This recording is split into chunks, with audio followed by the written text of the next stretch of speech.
Welcome to the Game Informer Show. I am your host, Andy McNamara, and this is episode 500. That's right. Not 100, not 200, not 300, not 400, but 500 episodes of the Game Informer Show, which is pretty amazing. And today we have some very special guests because we have the host from episode 1 of the Game Informer Show.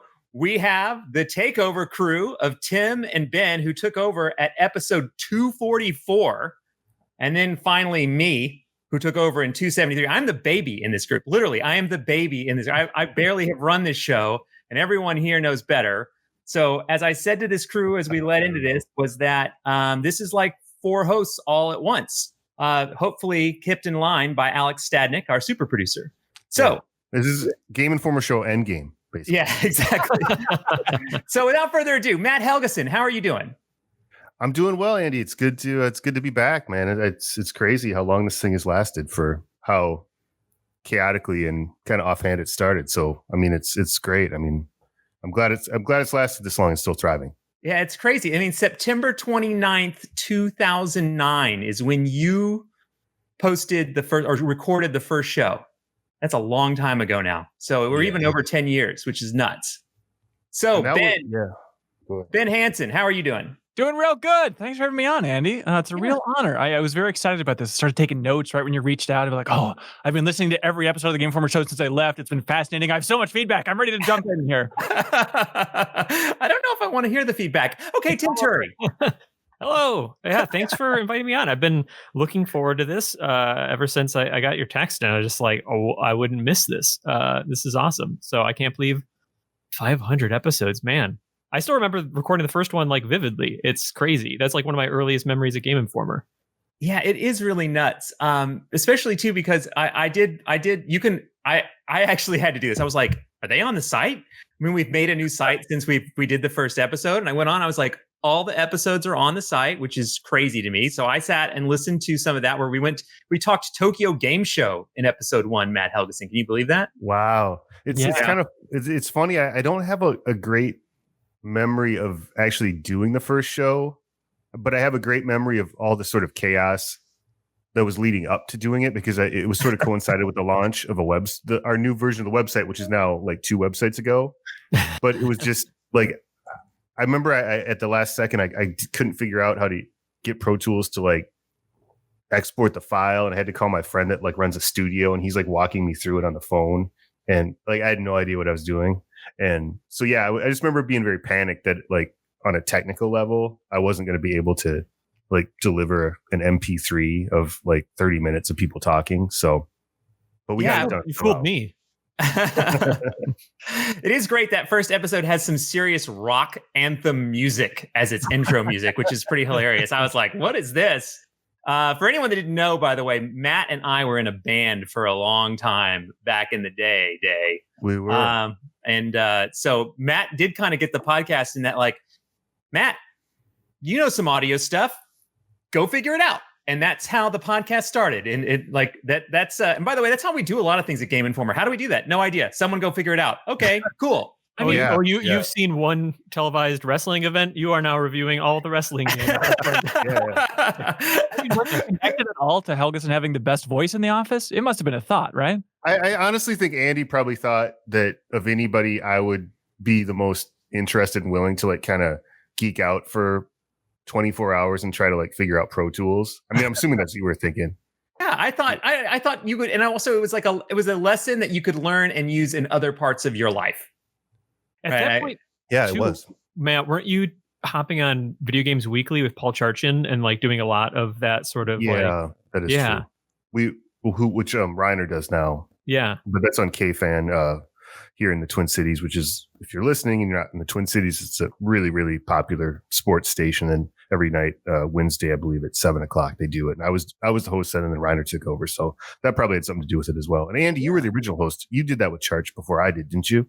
Yeah, at some point along the way, I have managed to stick my fingers into just about everything. But yes, I started that with Charch and then kind of let you take that over. And then Reiner has been running it for a while now. Oh, because you were doing the thing, Andy. You were doing the thing on the metal station, weren't you? I was doing the morning show and that. Yeah. So I think you were getting sick of doing two, like, because one was really early and one was really late. And I think you were getting tired of doing two, basically. Yes. Yeah. And it was like, and then eventually it just the kind of the half morning show that I was on occasionally kind of just went away. So, and then I had nothing until Ben was like, I quit. Have fun with the podcast. I begged you to take the podcast, and you were hesitant to take the hosting role, Andy. But how do you feel about it now? I mean, I'm getting better. I mean, I definitely think I've gotten better. Whatever. So 473. So I'm 27 episodes in. No, actually, probably a couple Leo did over the holidays, and I had done some episodes. I'd filled in for you a couple times, but I feel like I'm better now. I've gotten better. How so? Great. How do you feel like you've improved? Not saying you haven't. You definitely have. But I'm curious in yourself. Job interview, Hanson? I think it's just trying to be a little bit more comfortable, be a little bit more, trying to be more energetic. Whether people believe that or not, I don't know. But you know what I mean? Like it's one of those things that it's I don't know. I told you this, Ben, right when I started, was that's like, man, this thing is a lot of work. It's really stressful. And it just because you come on here and you're like, hey, everybody, how's it going? Good times. Like there's a lot that leads up to it. Managing it live and that's just only the way we record it is kind of on, by the seat of your pants. So managing the questions, managing where we're going, keeping everyone on schedule is a skill that, you just sharpen over time. Can you give me a raise in retrospect then, please? I'm sorry, what was that? Can you give me a raise in retrospect? Is that an option here? Or all you had to do was ask. Yes, that was probably. all you had to do was ask for sure.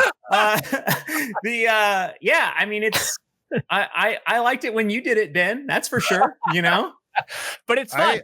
It's fun to see you, Andy, like responding to feedback. It seems like you're more like laser locked on the YouTube comments than I was expecting and stuff, which seems like a dangerous recipe with your somewhat low self-esteem overall. Self-deprecating, I guess. That's a better way to put it. Thanks, Tim. You're nicer. Go ahead. Oh, I was just gonna say it's crazy, like you mentioned it, Andy, how it's just like trying to show up with like enthusiasm with every episode, and how subtle of a difference that is from just like popping in as a guest and kind of being like, well, you asked me all the questions, right? I got this.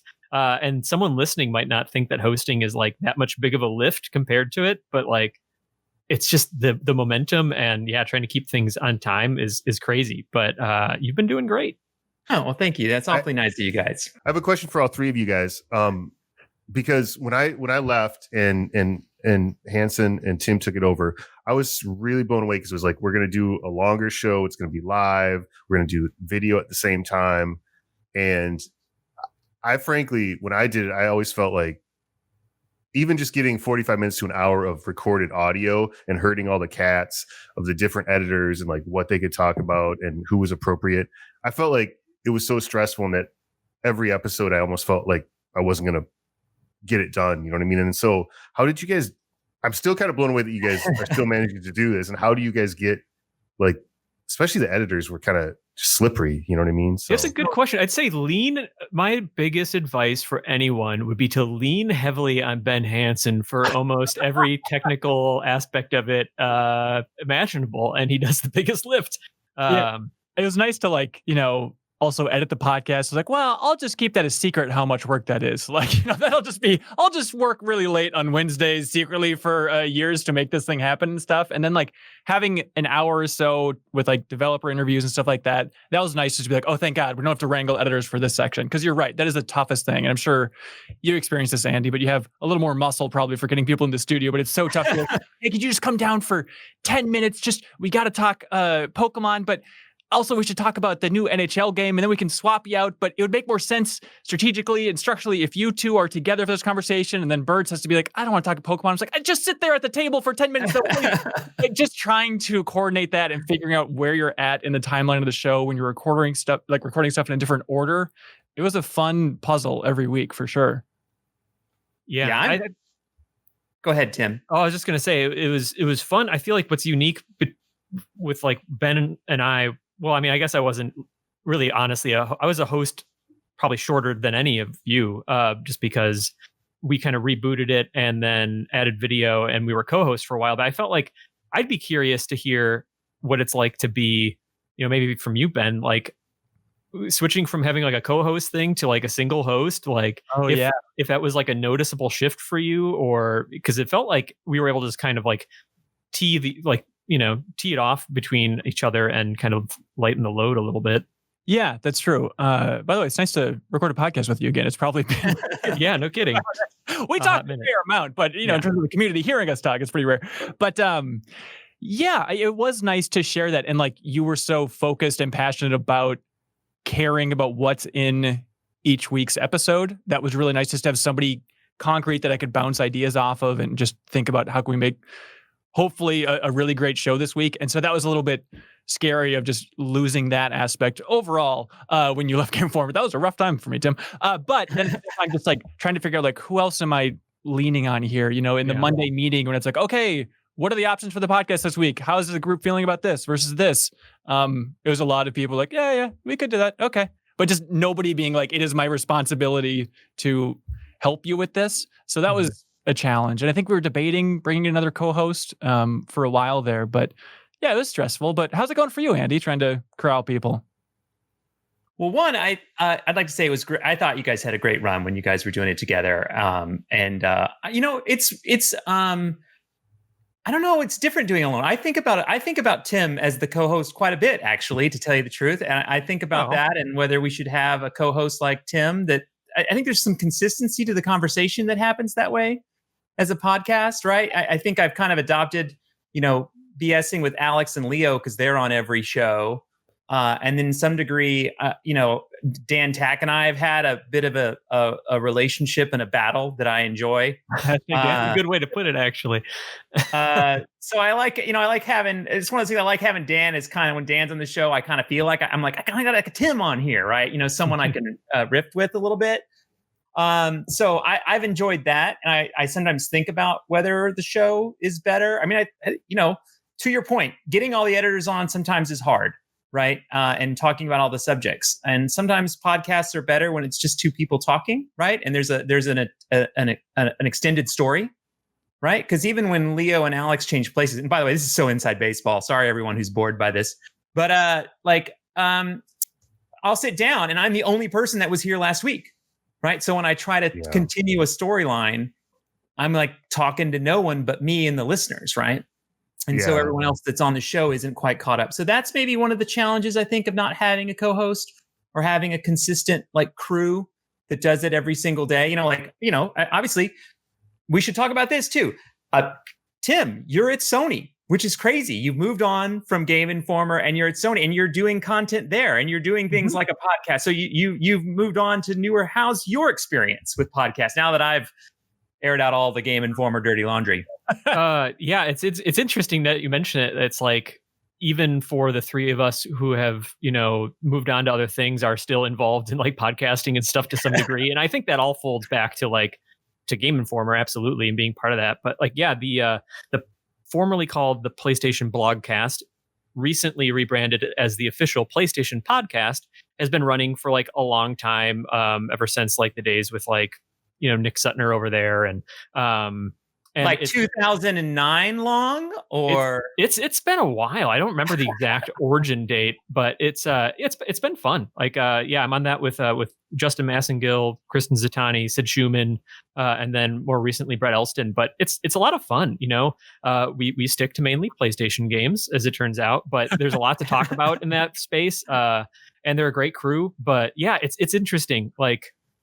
There are so many similarities between my job now and sort of the content that we create and what I loved about Game Informer. And so it brings a lot of good memories with it and feels a lot like a sort of editorial camaraderie and what's hot, what's interesting and what gets a reaction. But that's it in a nutshell. But it's been great. It's been a little over a year, a year and a half or something at PlayStation, but it's been an awesome time. So Tim, I don't want to alarm you or anybody else, but you're in the credits for the Final Fantasy VII remake. It's insane. Didn't realize that until you tweeted that. I had to be somewhere, and so I was like, "I'll come back to these credits later." But that was pretty crazy. But obviously, the folks at Square Enix are incredibly talented, and they pulled off an amazing achievement. And it was very fun to be a part of, trying to figure out how like we could help spread the word in an authentic way, like on social and blogs, and writing like hands-on impressions. It's like, going to trade shows like when those were up and running, and writing hands-on pieces. It felt, like Game Informer trained me for that. So yeah, and it's nice that you don't gotta fake it over there. I mean, you have so much love for Final Fantasy VII. We did the Game Club on the Game Informer show for the Final Fantasy VII back in 2015. So it's nice to like, just continue that enthusiasm in an honest way here.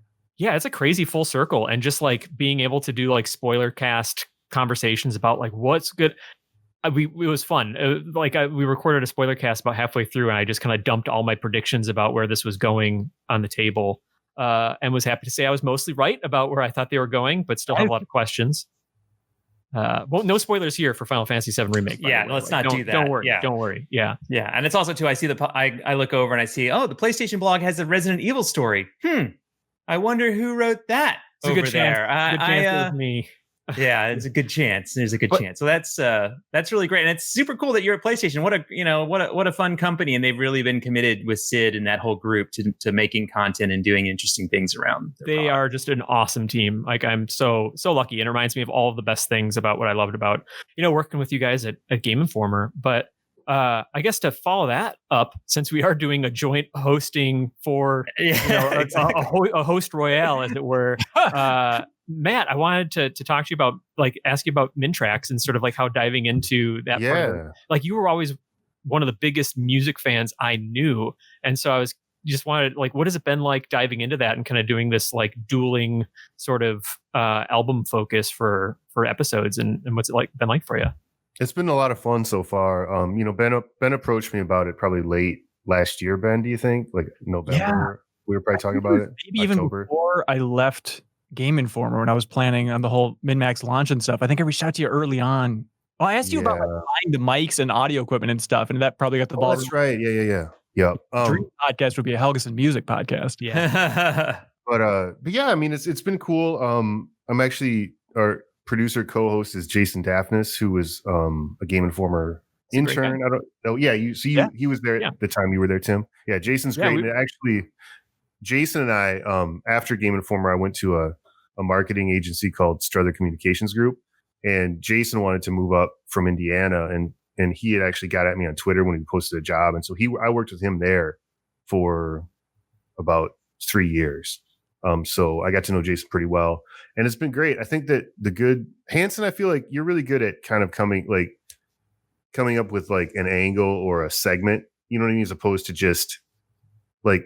And this actually goes even back to the Game Informer show. Like, Game Informer was never really the sort of standard podcast format where it's like, hey, it's like these three guys and they just like hang out and, just talk crap, you know what I mean, every week kind of thing. Where I think that the dueling albums thing and having each person pick it has been a really good thing, just to give it some form. And that's kind of what another thing I always liked about the Game Informer show too is like, and originally when I started it, I almost thought more like almost like NPR, really, because I knew we'd never have the same people because people are on trips, people aren't available, people are busy. I knew we weren't going to like sit around and like go totally off and swear a lot just because of the nature of, what Game Informer is. So I like that. But anyway, back to the music podcast has been a lot of fun. We just taped one with Kirk Hamilton, who used to be at Kotaku, and he does a music podcast now. And he's he's actually a jazz and a trained saxophonist. So it was kind of cool having somebody that knows a lot of music theory and, really digs into that. We taped that on Monday. It's fun to see which albums people pick too, because they don't know what's coming up. And we have like the raw reactions too that Jason's been helping to record and stuff, which is really fun. So just seeing how these things overlap. Like we had an episode that Kyle was on, and it was Blink-182 versus Van Morrison. At long last. Yeah. I was like deep on Blink-182 though. It's funny. Or then there's the last episode that aired was Weird Al versus Steely Dan. It's like, yeah, of course. Sure. Yeah. Who would have thought? Dan, I was gonna say just Matt's, I love Matt's music taste. He was one of the few that he didn't have to necessarily love it, but he'd come up to me and go like, you would love this album, Andy, here. And I'd be like, okay, I'll listen to that. And Matt was my taste maker for a long time of just telling me that I would like it. So I remember Matt was one of the people I felt like I connected with earliest. Like I remember vividly, like even before the podcast launched, like being an intern trying to like skulk around the Game Informer office and work up the courage to like talk to editors. I remember Andy imparting some like industry wisdom to me early on, where like, speaking of music, like the harmonics they played the Fine Line, I think. I can't remember what band it was made of harmonics people. Bryn Bennett and Ben Camaro. That sounds right. Is that like that rock band with like a million guys in it? It may have been. I was so nervous. I don't know if I was paying attention. But this is a long road. But basically, Andy took me aside. Like, it was cool that you came out with the Game Informer guys to this concert, but you should try, I don't know, interacting and talking with everybody more. It's gonna help you a lot in the industry. I'm like, oh, okay. It definitely helped me a lot. So thank you, Andy. But one of the people that I felt really comfortable around was Matt. And I remember talking to him. I was like so into metal still at that point. And Matt, it was always tough to tell like how into metal you were, but the fact that like you cared enough to like kick up a conversation with me and ask me about whatever Viking metal I was into. I like kind of grew up in a small town, you know what I mean? So metal was very prevalent, and but I guess I just didn't advance past like kind of the Metallica, Slayer. Well, when you mentioned Kirk Hamilton a second ago, I immediately thought Kirk Hammett and almost had a mini heart attack. But actually we did a good one with Bianca Reichert, and she picked Opeth. Oh, that's so cool. I listened to Orchid and I think I even mentioned you on the show because I was like, I swear I think Tim likes this band because I remember you mentioning to me. Yeah. And so I listened to Orchid, their first album, for like, I don't know, 12 times in a week or something like that, which is a lot. That album's a lot. It's a lot. Yeah. The first song's like 14 minutes long or something. But that's a long one. So, and then finally, as far as like people, where are they now? I think we all know where Ben Hanson is because he's got a roll running in the back of. He's in his basement, and he's on set, by the way, for the MinMax show, which the rest of us in our homes during this quarantine. How are you doing, Ben? How's MinMax going? It's going really well. Yeah, it turns out there's a benefit to building a studio in your basement when then the world shuts down. I guess we'll be more busy than ever, and so it's a bizarre era of production here. But it's going really well. We're releasing the MinMax show every single week, and then a lot of stuff on top of that. But it's been fascinating with the MinMax show in particular, because we have had some eerie coincidences with the Game Informer show. Yes. Where we'll both release episodes on a Thursday. Wednesday, if you're a Patreon supporter, that's a whole other thing. But releasing episodes on Thursday, and they'll be like 3 hours and 12 minutes and like 14 seconds apart. And it's just like insane how many times that has happened over and over again. We're wearing the same shirt today. I'm becoming Andy.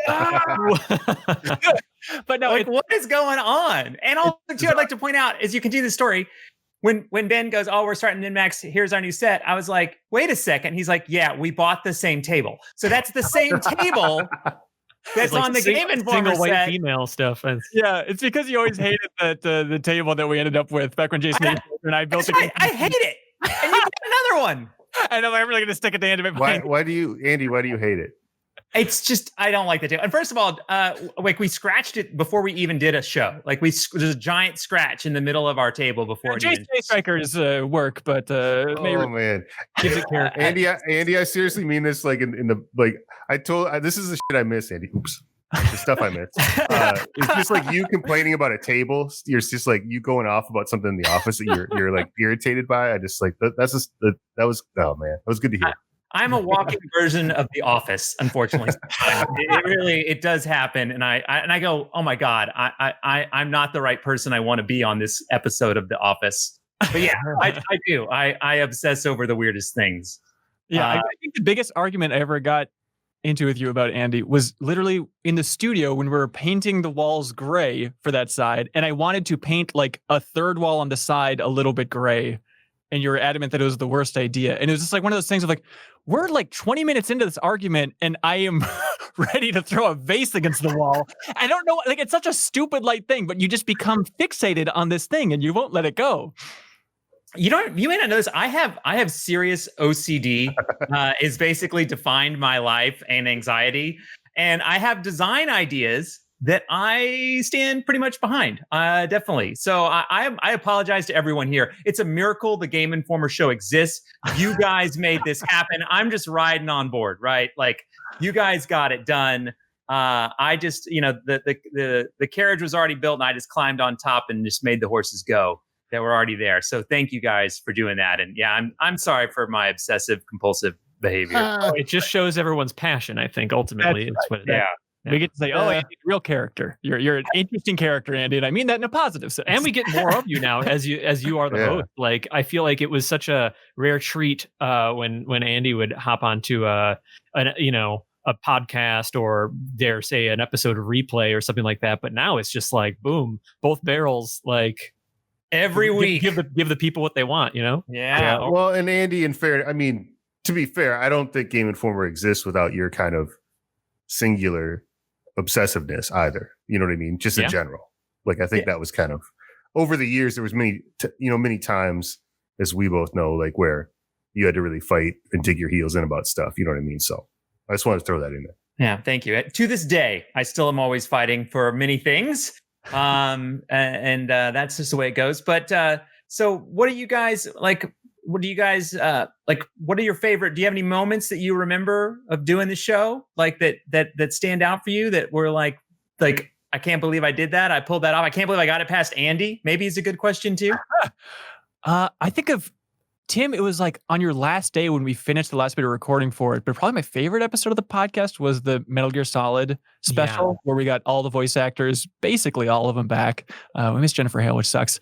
But got them all back to talk about just the process of recording the first Metal Gear Solid, and they recorded it in this house in LA. I think it was like Valentino's old house, and just what a mess it was. And they're all hanging out in the kitchen drinking beer. Head of time recordings in between motorcycles driving by and stuff like that, and getting the script like, just days before and whatnot, and it being like as a massive script. That was definitely one of my fondest moments, I think, for sure. Like, was just that podcast. And I feel like you did all the heavy lifting again on lining it all up, and I was able to just kind of ride the coattails on that one. But that was fun. I don't know. I think I just look back really fondly on like reader questions and seeing them get like weirder and quirkier and leaning into weird hypothetical questions and games and stuff like that would pop up over time. Like, just that sort of steady back and forth with the community was something that like meant a lot. And so that was a huge element of it for me, which isn't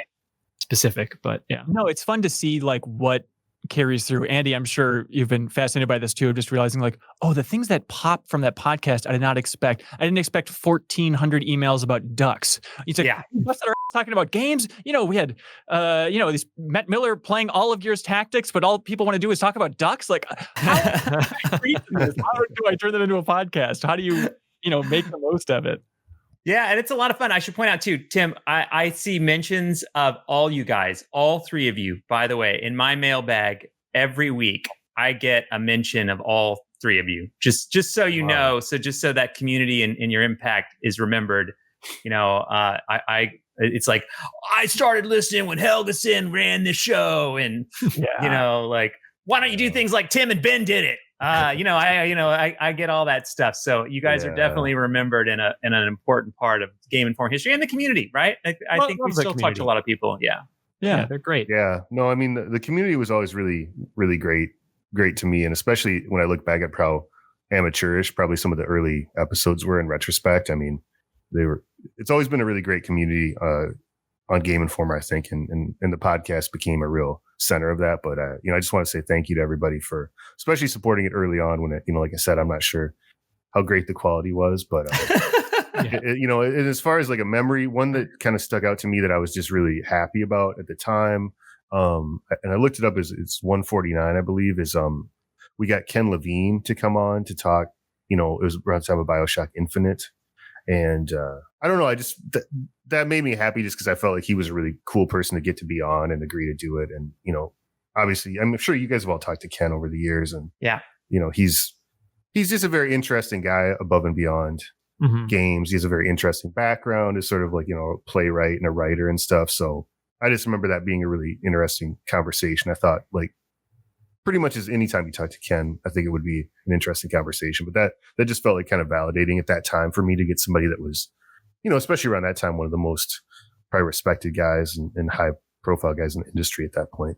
Yeah, and it's crazy to think about all the developers were on, like even during your era, Helgeson, because we had Neil and Bruce from Naughty Dog on to talk about Uncharted 2. Like if you go back through the history, there's so many amazing archived interviews.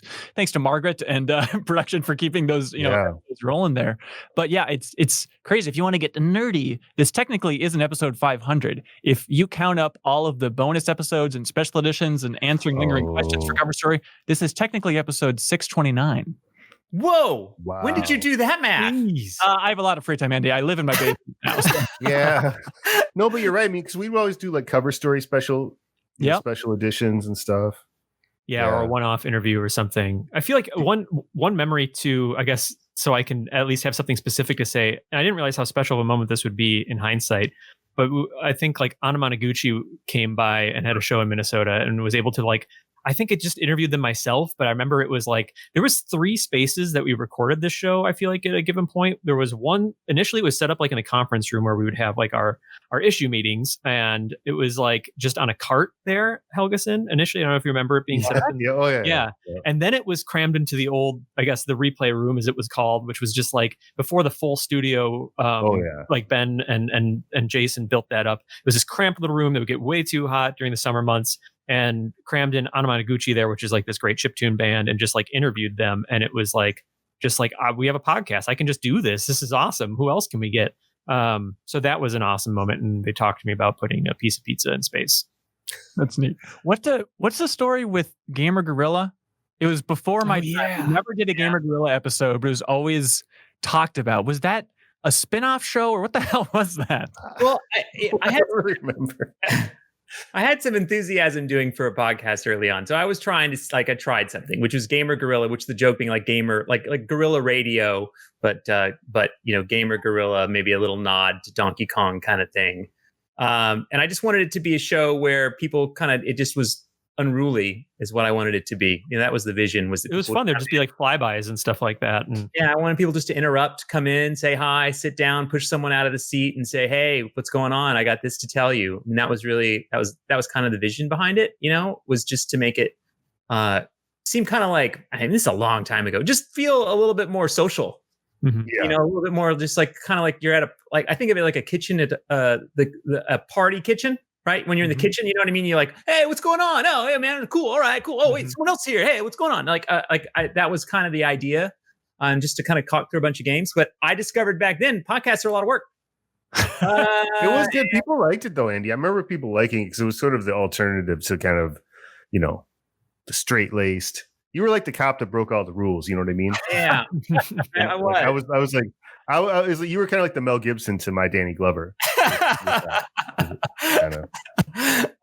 So that's what that was, and I always thought maybe someday I'd bring it back. There was a joke, and people asked too when you left, which we haven't changed the set or done anything like that. I mean, I don't know. It's so funny when I looked at you guys' first episode, I saw you guys like. It's funny that you start off with like, we're now making it a video, and it goes on YouTube, which is like, well, no crap, right? Like it's so funny that we had that moment that we had to say that. Which, by the way, was your idea. I remember I was on the fence. I think Tim was a little bit on the fence too, but like we wanted to feel casual, or people getting too stressed out being on video. And I think you were the one that really pushed over the edge, Andy. For like, let's just do video right now. And it was the right call by a mile. It was. Yeah. I'd also like to point out, I had to push Matt to do interviews I was like, get developers on the show, do interviews. Really? You had to push me to do that? Yes, huh? I did have to push you to do that. Yes. So I just want to bring up some good examples of my obsessive compulsive behavior, by the way, on the show. That's really weird that I was resistant to that, because I was already doing the interview section. I did, I probably did more interviews with devs than almost anybody. I know. I think it was more you were like, I have to do it for the stupid magazine. I don't want to do it for the stupid podcast, and it's every week. And I think that fit the lines maybe a little bit. Maybe that was, maybe that was it. I mean, they said some people were like, bring back Gamer Gorilla Radio, but I didn't want to. I think there's a lot of tradition to the Game Informer show. Like, I think the games that even we play now that maybe are new, but they're an ode to the work that you guys did and the fun that you guys had with the community when you were talking about it earlier, Tim and Ben. Like, that's just me trying to, carry that water forward, right, and make sure that we keep it going, because I think it's important. I've been limiting the number of guests. I have not been wrangling as many editors. Of course, there's not as many editors here as there once were, but like just trying to keep the show like focused, and this kind of thing. But if we ever get good enough at doing these podcasts and podcasts really becomes a thing, there would be a time when I'd bring back Gamer Guerrilla Radio. It's never dead. It's just you heard it here. Still on hiatus. You're saying there's a chance. Speaking of wrangling folks up for the podcast, I remember like my surprise, like everyone's really great and brings something totally different to the table. And so I'm not like picking favorites here or anything. But I remember being so surprised by some of the, like when we had Joe on the podcast initially. Joe, if you meet him in person, is he's a sweetheart. But the more you get to know him, he lets his sort of like salty, cynical, like just this part of him out that you can read in his reviews when he doesn't like a game. Like he can really drag someone in a very funny way. But he's kind of a salty guy. But then you get him on the podcast and Joe just like lights up and he's laughing at my lamest jokes in like the most authentic way. And so it's like he's lifting for like, I feel like 3 editors at this point whenever he's on an episode, and that's not the shortchange anyone else that's on there, but I remember just being surprised by that, and that just popped into my head randomly. But yeah, like I think of, there was an era where we played a lot of Amazon Alexa audio games, which was bizarre, and people love that segment. I still think 70% of the reason that segment was so fun because Joe would not stop laughing throughout the entire. Like when you get a Joe laugh, it's very satisfying because it's like evil cackle of sorts as this stupid audio only game where you're getting eaten by a dinosaur over and over and over again in this Jurassic World game and stuff. Yeah, I think that's the thing. I mean, I think that's part of the fun of the Game Informer show. That's the fun of Game Informer. I mean, I can't thank you guys enough for coming on the show. 500 means a lot. Like I said, I'm barely touched this. This is an ode to you guys and your hard work. I can't thank you enough for making that happen. Yes, I wanted you to go out and make this show, but you guys really made it something special. So I can't thank you enough. I miss you guys. Miss working with you guys. Miss you too. Yeah. But I'm so proud of everything you guys are out there doing, by the way, as well. Like out there killing it. And it's crazy. Like when Tim says the story, I had to tell you to be social, which just sounds insane. But I remember that moment now that you say that. Yeah. But those are the teaching moments, right? Yeah. So and thanks everyone who's listened to the Game Informer show for 500 episodes. Yeah. Check out everyone's work. What's going on the PlayStation blog, Tim and what he's doing there. Make sure you check out Ben Hanson, MinMax. There's a bunch of old Game Informer crew, also family. Love you guys out there working that way. Matt, you and I have been friends forever, and I'm so excited about you doing Min Tracks. Cannot recommend that enough, just because you are a music guru. Thank you. Our Archers of Loaf concert, it's not really going to happen, is it? It's not going to happen. No, that's going to be my second canceled Archers of Loaf concert out of something weird. And thanks everyone for listening. Please, like us on YouTube, like this show, follow us, subscribe. On your favorite podcast app, check it out. Check out these guys' work. It all works together. So once again, thank you all for your time today. We've got more segments coming up. We're going to have a bunch of the crew on. I'm actually wrangled a lot of editors. We are going to talk about our backlogs and some other fun things and do community email later. But thank you, Tim. Thank you, Ben. Thank you, Matt. And thank you, Alex, for this segment. It really means a lot. I can't believe we hit 500. And like I said, we don't get there without you guys. Absolutely. We'll be right back. Thank you, Andy. Yep. Bye, everybody.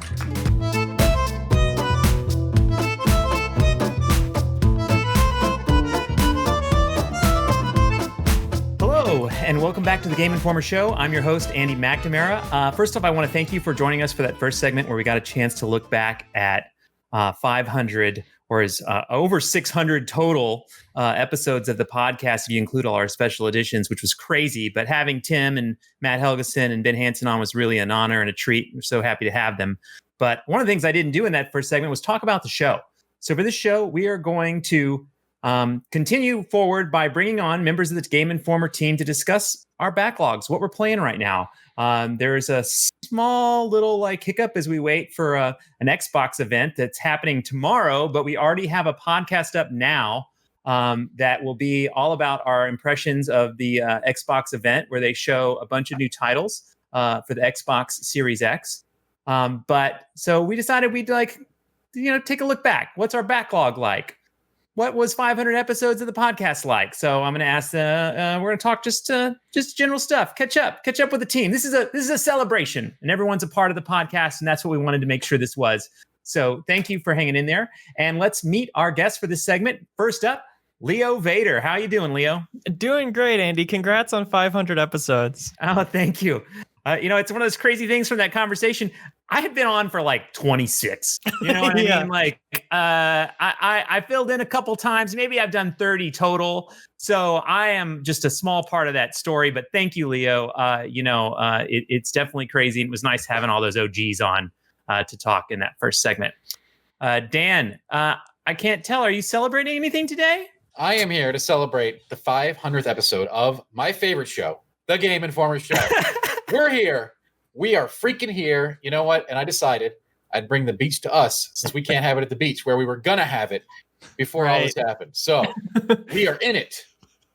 For anyone that is not watching on YouTube or on the GameInformer.com version of the show, Dan has an inflatable palm tree, and he has a disco light going. He's wearing LED glasses, has a duck hat on, and so his normal jacket. So Dan, the jacket Tack is on fire today. Let's just put it that way. There is a party in one frame of the 4 frames here, and it's Dan. That's where the party's at. That's where the it's eye-catching. Yeah. Yes, it is very much 500 today.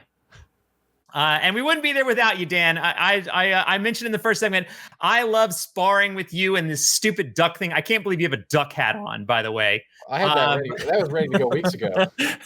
and to point out, once again, in the emails for the community section coming up later in this show, where we'll play Kiss, Marry, Kill and all the other things, ducks are talked about once again. So of course. Very topical. Very topical. They haven't gone away. They have not gone away. And running the show this episode is Alex Stadnik. How you doing, Alex? I am good. Dan, I have a question for you. When is Epic going to release your Fortnite skin that you're currently wearing right now? I'm in negotiations with them right now. Okay, we don't have anything to announce. I'm big time in them a little bit. We'll see. Okay, I got you. That's smart. Smart, yeah.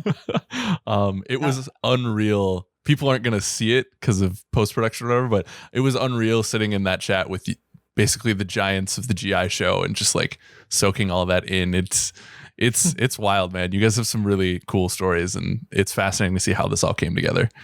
It is crazy. And the funny thing is, we were like, I did the exit, like, hey, this is the end of this segment. And then because they're all, like I said, it's 4 hosts, we sat there and kept talking and asking questions and going on. I was like, show's over, buddies. Show's over. Yeah. Right. But that's just, we're all old friends, and it was good to catch up. So it was good to see everyone. I didn't know when to stop recording. And then we hit a point. I was like, that's it. That's the point. Good times. So let's talk about 500 first. Dan, you are enthusiastic. So when was your first podcast appearance? What should the comic collectors be collecting? That's a great question. I know it was in the Helgeson series, in the gold edition. I'm not sure exactly which episode it was, though. I remember the first time I was ever on. It's like, yeah, Dan, we need you to come down and talk about that game. I'm like, okay, sounds fun. I think it was a few weeks after I started. I can't even remember the game. Now I'm curious. You got me good on that one. But yeah, it was a Helgeson episode, and it's been fascinating to watch the story of from host to host as the show has changed and evolved, and all of the hosts are great, including you, Andy. You might not think it, but you are seriously right in the same circle and as amazing as any other host we've ever had. And it's been incredible the whole time. Like, I'm on the show a lot, and I love being on the show, and I think the GI show lets us talk and elaborate on things that maybe can't come out in text on a page. And it's just like, it's a great thing, and it always has been a great thing, and I hope it continues forever. Yeah, that's great. Yeah, let's hope for that episode 1000, 1500 or whatever, somewhere along the line. Why not? Let's go big. But yeah, thank you, Dan. It's been a lot of fun having you on the show. And how about you, Leo? You've been behind the scenes of a lot of these. Yeah, I started in my video internship for sure. And then the first one I would have been on would have been at the very end, which was a very fun moment for me. But I remember listening to the Matt Helgeson era at my first job. Had a lot of downtime during the day where I was cleaning up and listening to the podcast. Certainly never imagined being on it, but I'm really grateful for it now. We very often, when we are unsure how to cover stuff, it's like, okay, we'll cover it on the podcast. And it becomes this kind of like wrapping for everything we've been doing. It kind of splinters from the Game Informer show where we plug like, oh yeah, and we did a new gameplay today of this, and oh, here's the news that's breaking and stuff. It's kind of like the focal point, and all the other Game Informer stuff is kind of captured in it, which I'm grateful for.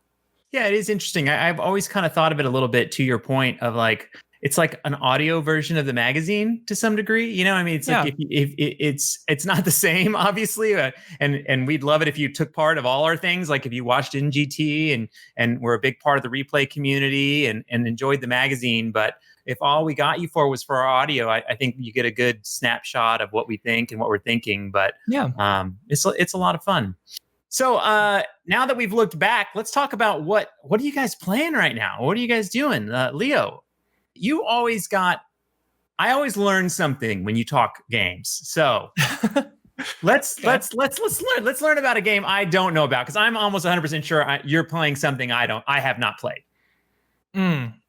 Maybe I've been doing VR stuff mostly in this downtime. I'm in a new home office setup and there's nothing in it, and I'm sure it won't last that way forever. So while I have the room to do room scale VR, I want to take care of all the possible VR I could ever do. So what's something great you've been playing lately? I've been really enjoying Rec Room, which is free, and I have played it before, but I haven't gotten into it like I've gotten into it now. It's basically a social VR space. You can just go into this lobby and throw basketballs around, and all these little kids who love the game will run around and yell at you. And it's also got a lot of player created stuff. So you'll be able to just like get a party with your friends, which you start by fist bumping in VR. And then you can join like escape rooms or battle royales or like cooperative quest games. And it's really one of those games you can just get into and do 100 different things. That's crazy. Yeah.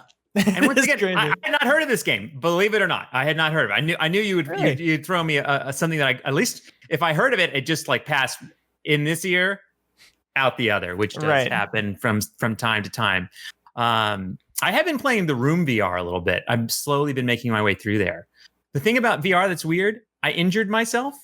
And when you're injured, it makes it hard to play VR games, which is the most obnoxious, ridiculous statement ever. But I really want to finish the Room VR. But every time I do, my shoulder that's kind of screwed up, it doesn't like it. So I can't play. I'm too injured to play video games, Leo Vader. That's ridiculous. That's how immersive it is, man. Yeah, that's how immersive it is. Anything else in VR you've been really enjoying?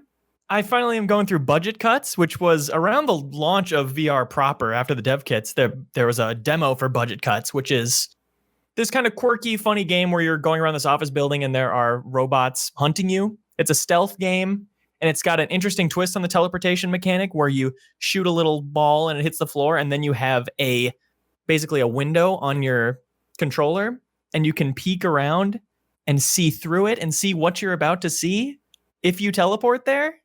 If that makes sense, it shows you like a vision of what you're actually going to see once you go through with the teleportation. So you can see if you're about to go right in front of an enemy or whatever.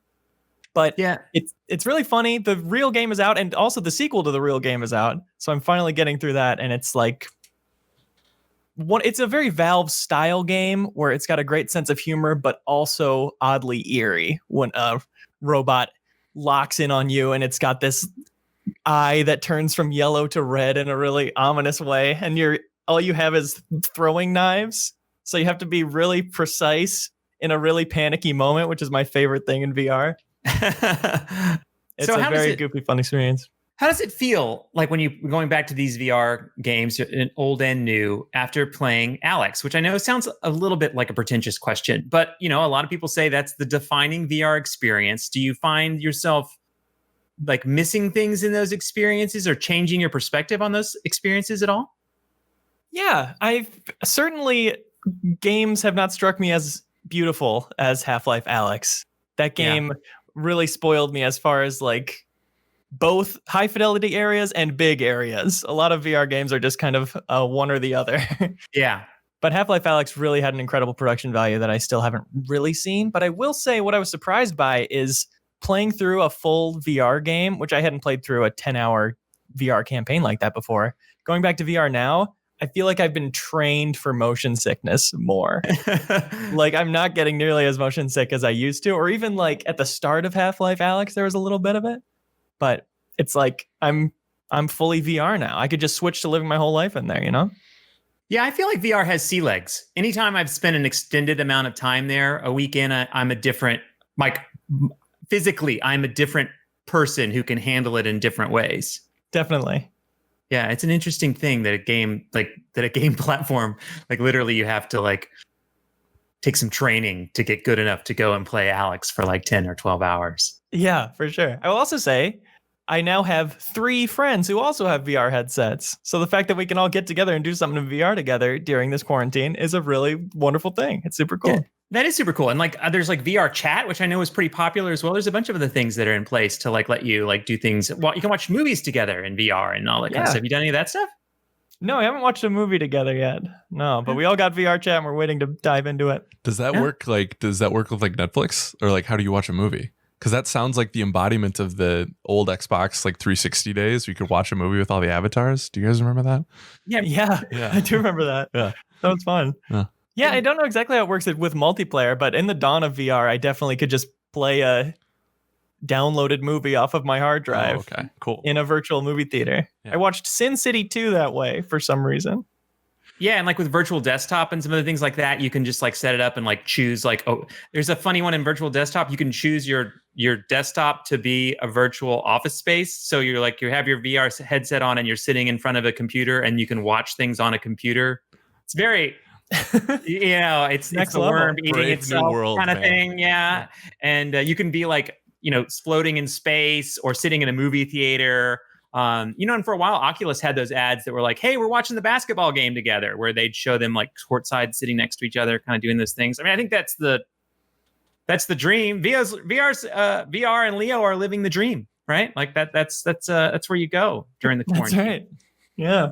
How about you, Dan? What have you been playing?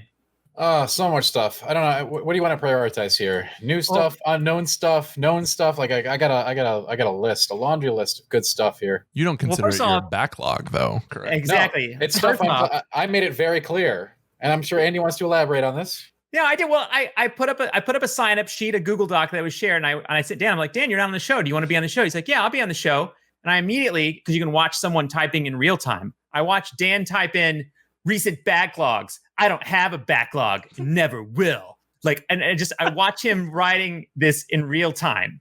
And then he adds a category that is games I'm playing now, right? It's so he's doubled down on his stance of I never have a backlog. So I watched it happen in real time. And by the way, it's really hard to take you seriously with those glasses on.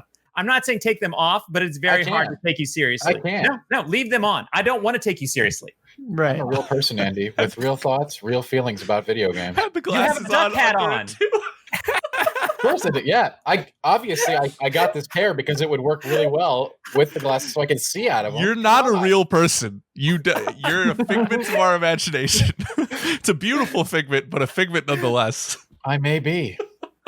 So since you're not playing or don't have a backlog and don't believe in backlogs, what are you playing, Dan? Sure. So let's just take a grab bag here. There's a new game on Steam Early Access. It's called Mini Healer. Andy, you'd probably love this game. It's basically a simulation of MMO raid encounters where you play as the healer. Okay, I kind of like this. So you're not only just watching health bars and healing health bars. Okay, that's a big part of it. But you've got giant talent trees that you'd probably be very familiar with, like Druid healing, Priest healing, Shadow Priest kind of healing and damage. And you've got those are your choices. And of course, there are like all kinds of itemized builds. And in some respects, it's very grindy. You're going to have to grind for the gear you want like over and over, but the encounters are pretty quick depending on your build. And you have a full team. So it's like main tank, melee DPS, a ranger, and you.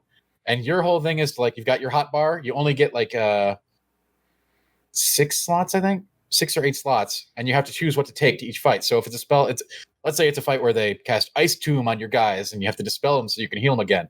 Or maybe it's a fight where they buff themselves up and you've got to negate that heal. You've got all kinds of things to do here. This is the healing without all the walking to the raid, waiting for everyone to show up. It's just the meat and potatoes, the healing. Well, it actually involves a lot more than healing at the end of the day, because you're actually like because you are playing as the whole team. Okay. You don't control anybody but the healer, and your primary job is to keep everybody topped up. You know the deal, right? Yes. But there's a lot more going on. Like, items you get may not affect you; they might affect other characters in your party. Like, you get a wand. You're the only one that you can equip and talent out. But like, maybe your wand says your berserker now has like 10x crit, and whenever he crits, you start a dot on him or something like that. Like, so you've got to really pick out, like, there are different builds and specs that you can go, and it gets pretty wild. Like, it really does. That sounds cool. It's early access. Yeah, it's been in early access for a bit, and it's still early access now. Like, some of the end game content's not there, but it is very addictive once you get rolling. You're just gonna. So it's got sort of the farminess of a Diablo, where he's like, okay, I'm gonna go kill this boss 20 times because I want to get a perfect roll on this wand that gives my aura a chance to stack on itself. And you're gonna be doing MMO math all the time. If you're a fan of MMO raid encounters, this is like your single player game essentially. Huh. That's cool. That's really cool. What's it called? Is cool. Mini Healer. Nice. Yeah, I like it. We're all like writing it down. Like, I'm gonna download that afterwards. I'm gonna definitely check that out. I'm gonna get that going. So anything else that's you've been wasting your time with? Sure. Where to even begin? Are you still playing Trials of Mana? Trials of Mana I'm done with after 2 playthroughs. Back-to-back playthroughs. Never done that I can remember in an RPG. Just like beating it and then being like, let's do it again. No, never happened as far as I know. But that was really fun. Great remake. So really enjoyed that. Got my WoW characters ready for Shadowlands. That's the thing. I might change my mind again before it drops. Who knows? But I got my Warlock up to speed. I farmed from 20 to 120 to get the heritage armor on my Volpera, and I was very disappointed with the set. And that was a big. Yeah, I had another friend. I didn't look up. They said it was garbage. They said it was a horrible set. I always assumed that the heritage armor is going to be awesome because it was for every other heritage I've ever done. And then I did the Volpera one, and I got to the end of like, man, I just look like a homeless rat now. And it's just like, this is not what I farmed. This is not what I leveled up for. I could have just boosted. Jeez. So that was a big disappointment. However, plus side, Volpera does look really good in the BlizzCon woolies. So there you go. I did one. I think I got it described to me as I look like a hobo with Santa's knapsack. This is the way it was described, I believe, to me at one point, which is definitely a unique set. It's a description, all right. Yeah, it is. So how about you, Alex? We got to get you on the show sooner or later, right? You just can't be. Yeah, just sitting there chilling. I was going to ask when I was doing GI memories and backlog, but I can do backlog right now. I am playing. We can talk about Odyssey later because I think a lot of us are going to talk about Odyssey, right? We'll have a segment on Odyssey coming up. Okay. But I started that up again and don't know why I stopped it in the first place. But I decided I needed a little bit more nostalgia in my life, and so I went back to the Master Chief Collection, and I was just like, I think the initial goal is to play through all the campaigns. We'll see if that actually happens or not. But I was kind of internally doing the Star Wars debate of where do I start? Do I start with Combat Evolved and then go through and then play Reach, or but I was like, I've only played Reach the one time, so I restarted that, and man, that Bungie did some really interesting stuff. They're always known for like their cinematic like camera work and stuff like that, but I really appreciated like the almost guerrilla journalist style of like the camera following, like it's on the ground with you, and then the different camera angles have been really cool. I really enjoy those set of characters, especially George. He's the big guy, which of course, relatable. You might have something in common with. Yeah, a little bit. Yeah. It's that big man love. And then it still feels good. It's 8 years old, and kind of Bungie was at that point where they're like, okay, we know people love Halo, but there's also these faster paced shooters out there. So it's like, how do we balance those two? And I think that does it okay. I've never been a huge fan of the armor abilities, but it feels good, and I like a lot of the things they did there. And the score is like so heroically somber. and I booting up last night, I kind of realized like, oh, this is Rogue One before they wrote Rogue One, the doomed soldiers like on their way. Because if you know Halo backstory, you know that Reach is doomed. So it's like, how does Bungie get you to care about those characters before that happens? And I'm very early in it, but I'm remembering a lot about these guys, and Reach is definitely one of their strongest campaigns. So I'm looking forward to get through that and then playing the anniversary edition of 1 and 2 and going through. So what's your difficulty? I was going to come up with a joke, didn't have one. Normal. I was thinking about like doing a level or two up, trying to maybe go for some skulls and stuff like that. But I was like, I just kind of want a relaxed playthrough. Yeah. To kind of remember that story and go through. I think I'm going to turn some of the skulls on though, because I love Grunt Birthday Party. And actually, Andy, I was thinking about you playing it because you were talking about how annoying the grunts were towards the end. So annoying. Yeah. So annoying. Yeah. And they still are, but Bungie was very smart when they made it, because like in the timeline, humanity didn't really know how to communicate with Covenant.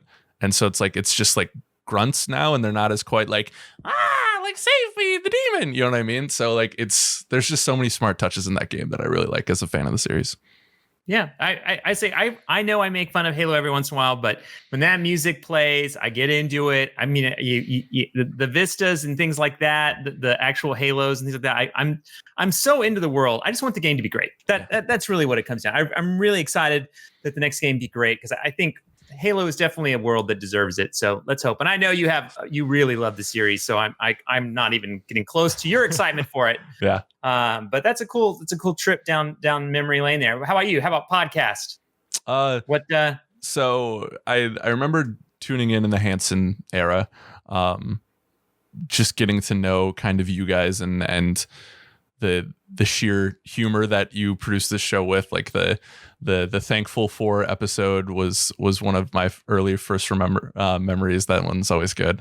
But I think being on it is, especially being on here for 500, is incredible. I think my two fondest memories thus far, and I'm very, very early, and you were talking, Andy, how I was only on 20, you were only on 26 episodes. I'm a blip, and it's like, I'm like a sheet of toilet paper then, just like, but I think one of the first and most indicative moments of how I was going to perform on here was the first time I think I had gone on headset from the booth, and because Hanson asked me to like pull up like D&D games, like video games and stuff, and I pulled up a list, and my heart was beating out of my chest because it was the first time I was live in that scenario, and I pulled up a GI list that was just completely wrong.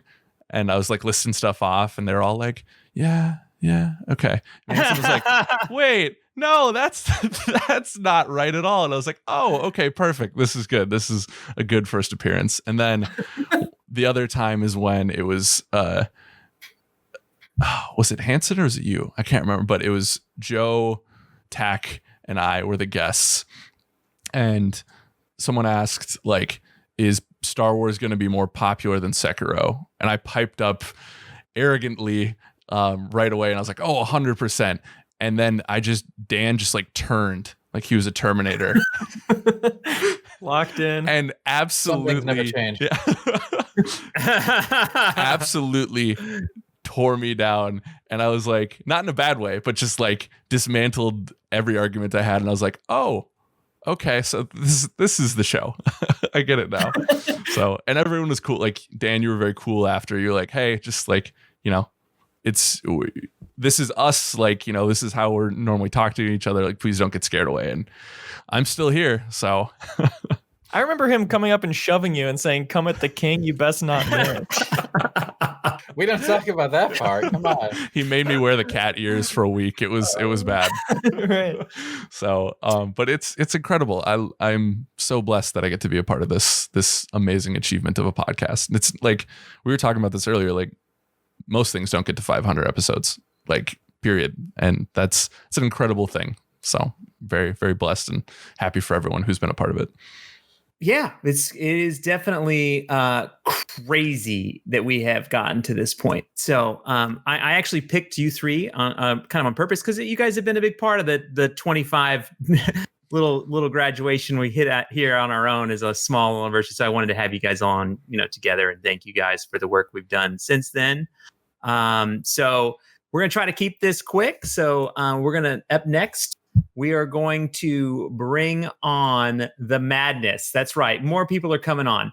Next up, we are going to have Kato and Reiner to talk about some of their games, talk about their podcast moments. So if you like the show, hit like. If you want to subscribe on YouTube, subscribe. Hit that bell to get a reminder, and follow us on your favorite apps for podcasts and things of that such.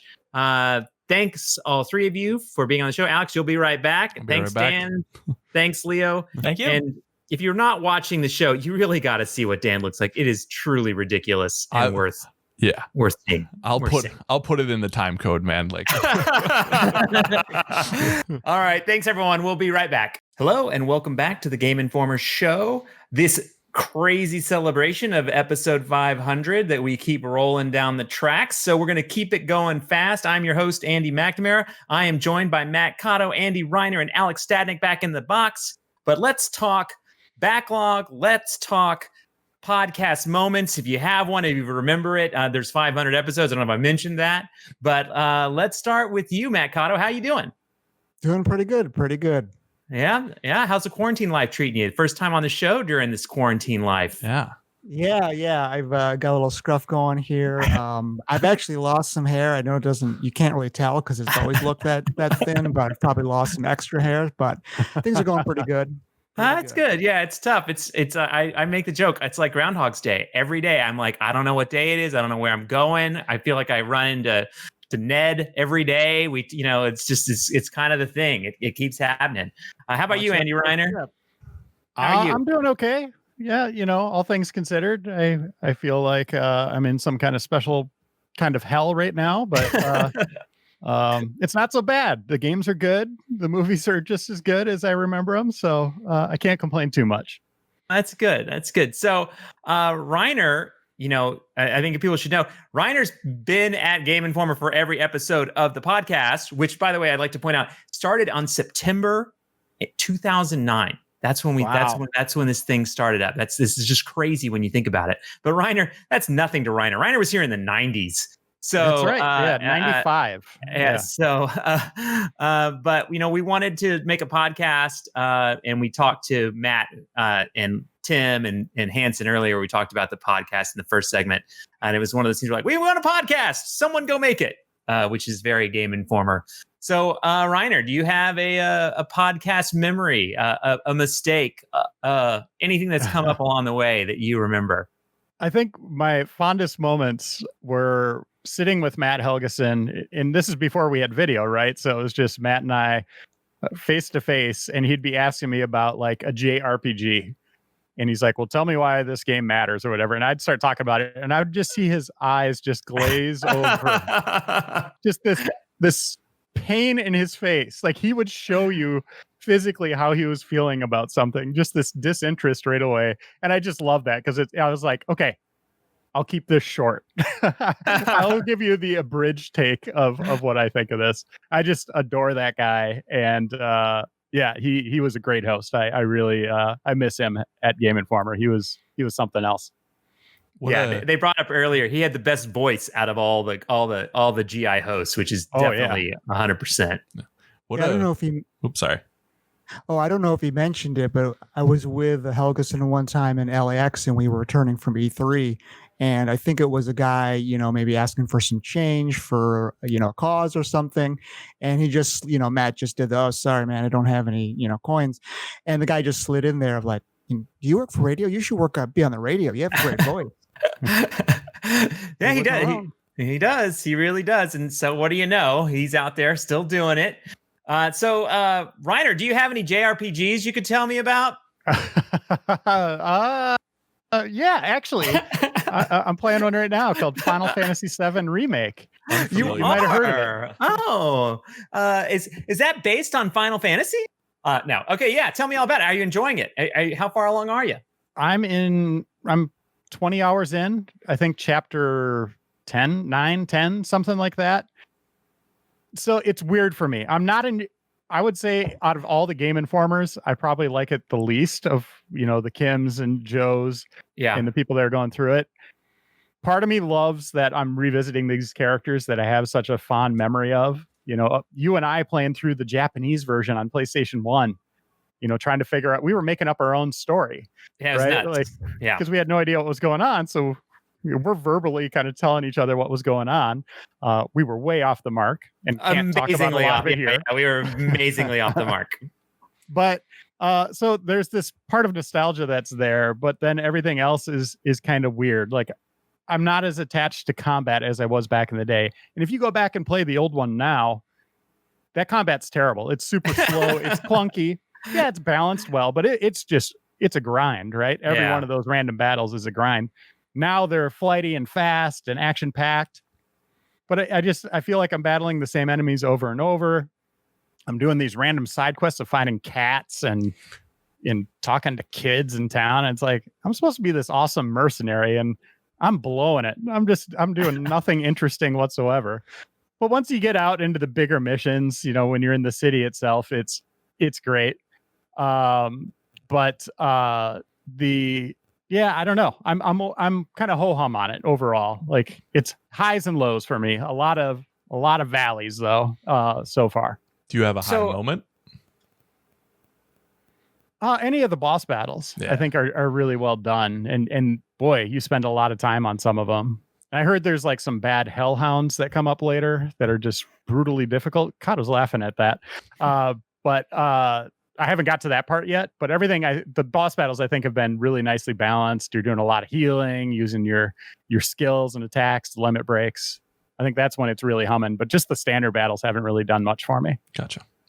So you mentioned the other day that you were excited about Darksiders Genesis, that you had gone back to that in your backlog and played some of that. Yeah. So I love the Darksiders series overall. I think all three of those entries, I adore them, right? Like, I just love the mix of stylish action and kind of the Zelda dungeons and puzzle solving, right? Yep. Darksiders Genesis is more like remove the Zelda, remove all those things that you kind of like about it, but have that stylish action in Diablo instead. And I think it works well. I've been playing it co-op online with a friend, and there's just a lot to love about that. We're going at our own pace. We do like a level or two a night. So we're not getting to that point of repetition maybe that a lot of people would experience. But there's still some fun puzzles along the way, platforming elements that I didn't expect, but a lot of like combat challenges that you can go back to, and you'll get powers along the way. Like, you see these red crystals in every environment and you're like, I bet I can break those later. Sure enough, you get a power that allows you to do that. So there's some replayability of that too. And we're going back through levels just as monsters now, these high powered beasts, going back and kind of finding new boss battles, hidden behind these doors or these things we have to break. We're just having a blast with it. I think it's a really cool game. Yeah, I started playing it because you'd mentioned it. I loaded it up and was playing some of it. I was enjoying it. It did kind of throw me off that like it didn't like camera clip out items in front of you. Like, it turned you into like a blue thing and you just kind of like walked behind things, which I was like, that's very not modern. You know what I mean? There's definitely things you can knock the game for, which I think are like, sure. But I do think you're right. There's the combat as a Diablo clone-ish kind of game is fun. Yeah, and good cooldowns on your specials. I think it's balanced well, and we've been enjoying the hell out of that one. So, Kato, you are historically a sports fan and play a lot of sports games. So I'm gonna guess you've been spilling your quarantine life with playing some sports games. Am I on the mark? I have. It's a never-ending grind, but it's still nice, So, when I say grind, I still play, Madden pretty often, doing a lot of Ultimate Team, which, takes a lot of grinding and finessing and whatnot. But I've been playing a lot of baseball, actually. MLB The Show came out in mid-March, so I've probably played it almost every day since then. I just kind of go in and do little things, a lot of different modes or whatever. But, I'm actually not super great at the game. So spending this kind of quarantine time, like somewhat concentrated time is actually kind of nice because it's just recognizing the pitches and, getting used to not just swinging at everything. I'm sure Reiner can talk about that, Oh, yeah. Yeah. But I mean, you really do have to kind of train yourself. And so it's actually kind of nice because I can tell I'm becoming a little bit better of a batter and stuff like that. So, and I'm not even like a, huge baseball fan, but like you just spend some time, a little concentrated time in it, and you really start to understand, some of the nuances of, of course, obviously fighting off pitches and stuff. And then when you're pitching, just trying to really get in a groove and trying to understand what batters, will or won't do and stuff like that. So the quarantine's been good for that.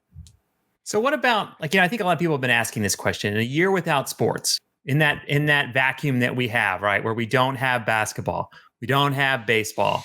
We watched. I don't know if you watched the draft the other day, like the weird, the way the draft was done, and which was interesting in its own right, but wild, like crazy. So have you found, do these games, are they filling a void for you? Do you find that they're fixing your sports need, or is it still there because they're not there as a physical sport? I'd say it's a little tough. I think right where we are in these particular games' lifespan, and unfortunately, and I was talking to Reiner about this the other week. Unfortunately, it's like all these games came out in the fall, so like your love of them, for most people, is probably already come and gone. So it's like, it's an opportunity for these games currently to try to really, grab some interest and really excite people, but they're all at the end of the cycle, and we're looking forward to next gen and things like that. So unless you really love either diving deep into a single mode, or you sort of hop around and maybe you're trying different things, I have a feeling I think probably most people probably aren't. Maybe it's just a little tough for them in that sense, because I'm sure you're right. I'm sure they'd love to just turn, unless it's like a brand new game like MLB, you'd love to think about the draft and think about football, coming back and maybe try to fill that void. But I wonder if it's a little hard, for your footballs, your NBAs, your NHLs and things like that. If we'd be in the playoffs, or, we'd have a playoff conversation or whatever, but we're obviously missing that. So, it's just kind of a weird thing for some of those games. Yeah, I think it's going to be interesting to see how they because I think a lot of times when you get those games, you're like, I'm excited about the new rookies and like what, how they're going to integrate into my team. And like, I think Reiner, you had mentioned that there's some interesting MLB Players Association rules that stop that. Yeah, Kato knows this too. You have to, before you could put a rookie in a video game or sell a jersey or anything like that, they have to play 5 innings, not a full game. 5 innings. So when Steven Strasburg of the Nationals was pitching his first game, he got to the 5th inning and they rushed the jerseys out for sale in the stadium. So there's things like that where, there's weird rules in place. It'd be great to be able to put those rookies in the game. Like Madden, you can have them in there on day one, right? Like as soon as they're drafted, you could see them in the uniforms and they're in the game. MLB has just this strange thing. So you have to wait for the next patch to come out. And, they're probably like pushing send on that 5th inning, over at Sony, like, let's get them in the game. But it kind of sucks because if you already started your season, you're not going to just like restart your season and have these players. There's kind of some hassles that come with adding rookies at certain points. Yeah, I mean, I think for me, at least, to pipe in a little bit, I think Madden for me might be the most interested I've been in a Madden in a long time, because I do think there's going to be delay on professional football. I mean, that's a Dan predicts. I know Dan's not here to do that, but I feel like I'm excited about the Vikings season. I'm excited about football, and I think the only way I'm going to get any of that excitement for at least a little bit, maybe it's a shorter season, will be to play some video sports. I know esports in general has seen a general uptick of people, getting to watch competition has benefited esports. Now, whether it stays or whether, there are people that are really watching it long term, but I think in the short term, it is giving them a little uptick, which is exciting. Anything else anybody's playing that they're super excited about? I've been playing a little bit of Star Wars Battlefront 2. I know they just had their last, big hurrah. And, we're all Star Wars fans here. I think we like a lot of the content. It's cool to see, to be like things like Scarif coming back or, what they're putting in. But I play the game and I have fun with it. I'm a pretty casual person in the sense that I don't, throw my controller. I just kind of take it as it comes. But after about a half an hour with that game, your mind naturally starts to go back to like, man, what if they'd really nailed this game? What if they nailed it since launch and they didn't have those launch problems and the game didn't have a giant, hole in the middle of it? And you think all the content that they could have, actually spent their time putting out instead of reworking everything. And it's unfortunate, but it'll be the only one we have for a while. So it's just going to have to enjoy it. So I thought they put out a really nice letter that was like, hey, this is for the community. We hope you enjoy it. You know what I mean? I think, and I thought that also too, and once again, we're getting into the prediction area, but I felt like that meant that they're going to come back with something. I mean, I don't think that, I think that they're just saying we're moving on from this. Yeah. But you are totally right, Kato. I think if they're smart, they learned their lessons, right, from the mistakes that happened within Battlefront 2, and maybe Battlefront 3 will address some of those concerns and get us something new in that space. Yeah. That I think could be a lot of fun. I mean, like you said, everyone's there's a lot of Star Wars fans out there. Yeah, I think so. And I actually saw you probably are talking about there was like a thank you video that went out from fans to the developers, just, obviously saying thanks. And, we all have a wish list of stuff we would have seen, characters we wish would have, races we wish would have been in the game and locations and stuff like that. But I think the developers really did plug away over the long term to, put in what they could, and they had a pretty good progress timeline and stuff like that. So yeah, they put in a lot of work in it. Yeah, and I love to see EA and any company stand behind their games after they come out. And I know sometimes that's hard to do, especially when you're a big corporation. But I think EA gets a lot of bad rap sometimes, but this is a good story for EA. This is a positive experience from EA. It's a positive experience with Star Wars, even though it started off a little rocky, and maybe that could have been avoided. You'd hope EA could have done a little better job at the start, but kudos to them and to the developer and everyone for sticking to it, because I think that matters. And you can tell, like you said, it mattered to the community, right, and to the players, and that's what really matters. Well, we're going to keep this train rolling. I got to try to not make a 4-hour podcast. Is what I'm trying to do here. Like, whether I'm going to pull it off or not, we'll see. But thank you, Kato. Great to have you on the show. I'm glad you're doing well during the quarantine. Thank you, Reiner, for popping by. Thank you, Alex. Absolutely. Thanks, everyone, for listening. We'll be right back. Believe it or not, the train keeps it rolling. So next up, we have Miller and Ben are going to come in, talk some games, talk a little memories. We're going to keep going. We're going to finish that up with a final segment with Jeff and Joe. Then we're going to go into community. And that is going to be 500 episodes of the Game Informer Show. Excellent. Thank you guys for being on. We'll be right back. Hello, and welcome back to the Game Informer Show. We are rolling episode 500. We're bringing in all the Game Informer crew to talk a little bit about the podcast, talk a little about history, talk a little about some games they're playing. We're just kind of catching up. This one's all about nostalgia, about being cool, celebrating. No agenda. Well, we always have some kind of agenda. It's how stupid can we make the show? And we are well on our way. And we're going to improve those odds by welcoming Ben Reeves. How you doing, Ben? Hey, how's it going? Pretty good. I'm doing good. How about you? I'm doing well. I got to say, if you're not watching and you're listening on audio, Ben, your hair is doing great. I love quarantine hair, Ben. It is growing outward and upward, and it looks fantastic. I just wanted to let you know that. Yeah, I was like, I might as well grow it out because nobody's going to ever see it. Yeah. But, oops. You might be feeling maybe that's foolish. Does it go into an afro if it keeps getting bigger? Do we know? This is kind of the outer limits of how far I've ever let it go. So we're in new territory now. Breaching something very destructive here in a bit. I don't know. We'll see. I just want to say you could pull a really good like Greg Brady come, like Halloween or something like that if you really wanted to. I think you got it going on. Yeah, we'll see if it lasts till Halloween. Yeah. It'll be a horror show for sure. And Matt Miller, how are you doing? Welcome to the show. Doing good. Yeah, doing all right.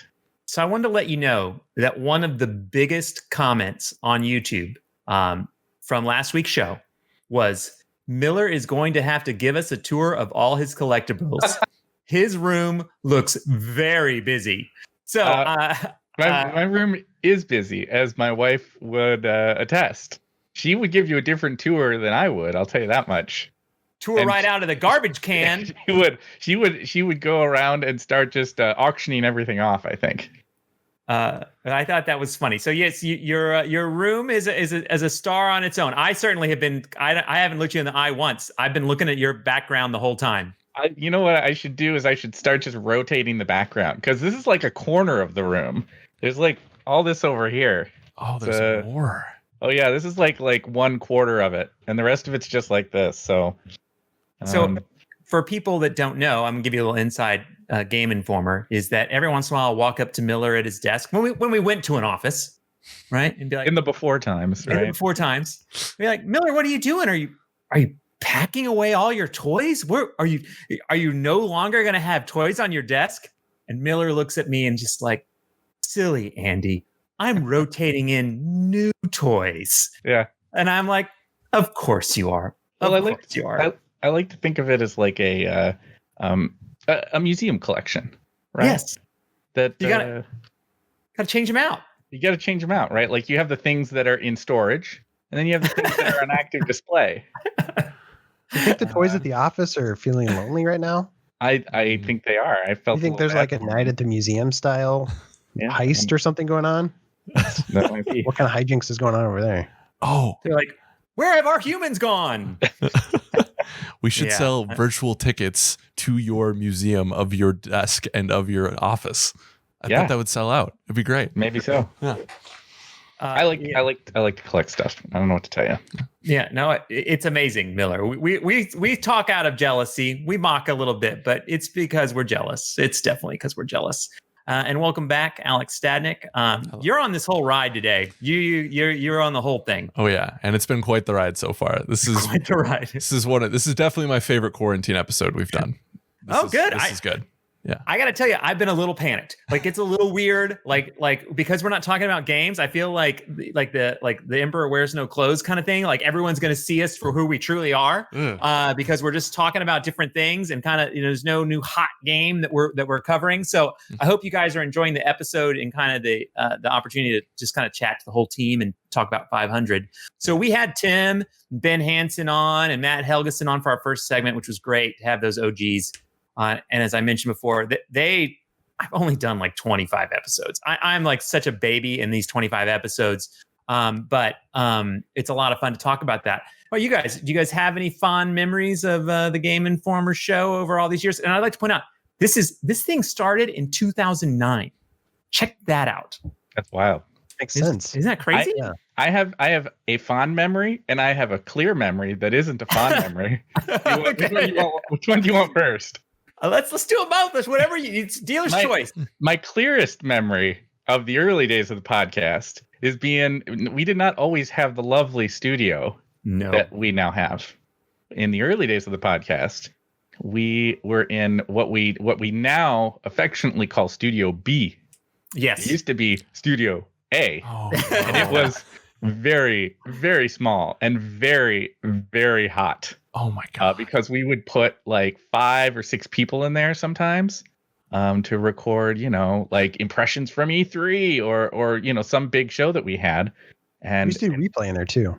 Yeah. Yep. And so you get a lot of people in that little tiny room with no ventilation and no way for the airflow to get through. And it got real hot. Were you guys sitting on each other's laps? Like, how did you fit that? Yeah, Miller insisted on it. Very it close. Weird. I remember even before that, we recorded like 1 or 2 episodes up in the 4th floor conference room, which is a big room. It wasn't too hot, which was nice, but it was also our conference room, so it wasn't practical. But I just remember recording like the first episode in there and just being like super nervous for some reason. I was like, why am I nervous? Like, I remember that too. If anybody's listening to this. Which I don't. I'm like you, Ben. I feel weird about it because like I don't get nervous now about like coming and just kind of chatting with you guys. But in those early, I think it was just because we had up till that point in our careers at the magazine, we hadn't done a lot of like recording and video and podcast stuff, and so it felt like it was like new territory, and we wanted to do it well. And and so, I would always go on and be like, oh, I don't know how it's also like getting used to the sound of your voice. Yeah. Yeah. That doesn't bother me the way that it used to because we've done this so much, but in the early days it does. Yeah. Yeah. Anyway, I also wake up to an alarm is just me screaming. That's how I desensitized myself. I like that plan, Ben. Yeah. I mean, back in the days of cassette recorders, I mean, before everyone had media like readily available, remember someone would like record your voice on like a mini recorder or something, and then they'd play it back to you and you'd be like, that's not me. Yeah, who is that person? I don't know who that person is, but that person is me. I don't know who you think that is. How dare you, sir? Yeah. I don't know what magic you've done, what wizard you brought along and put inside this box to sound like someone who may have said my words. No, it totally is. And I even too, every once in a while when I turn on the podcast, I'm like, whose annoying voice is that? Oh, that's my. Oh, that's Alex. Voice. That's me.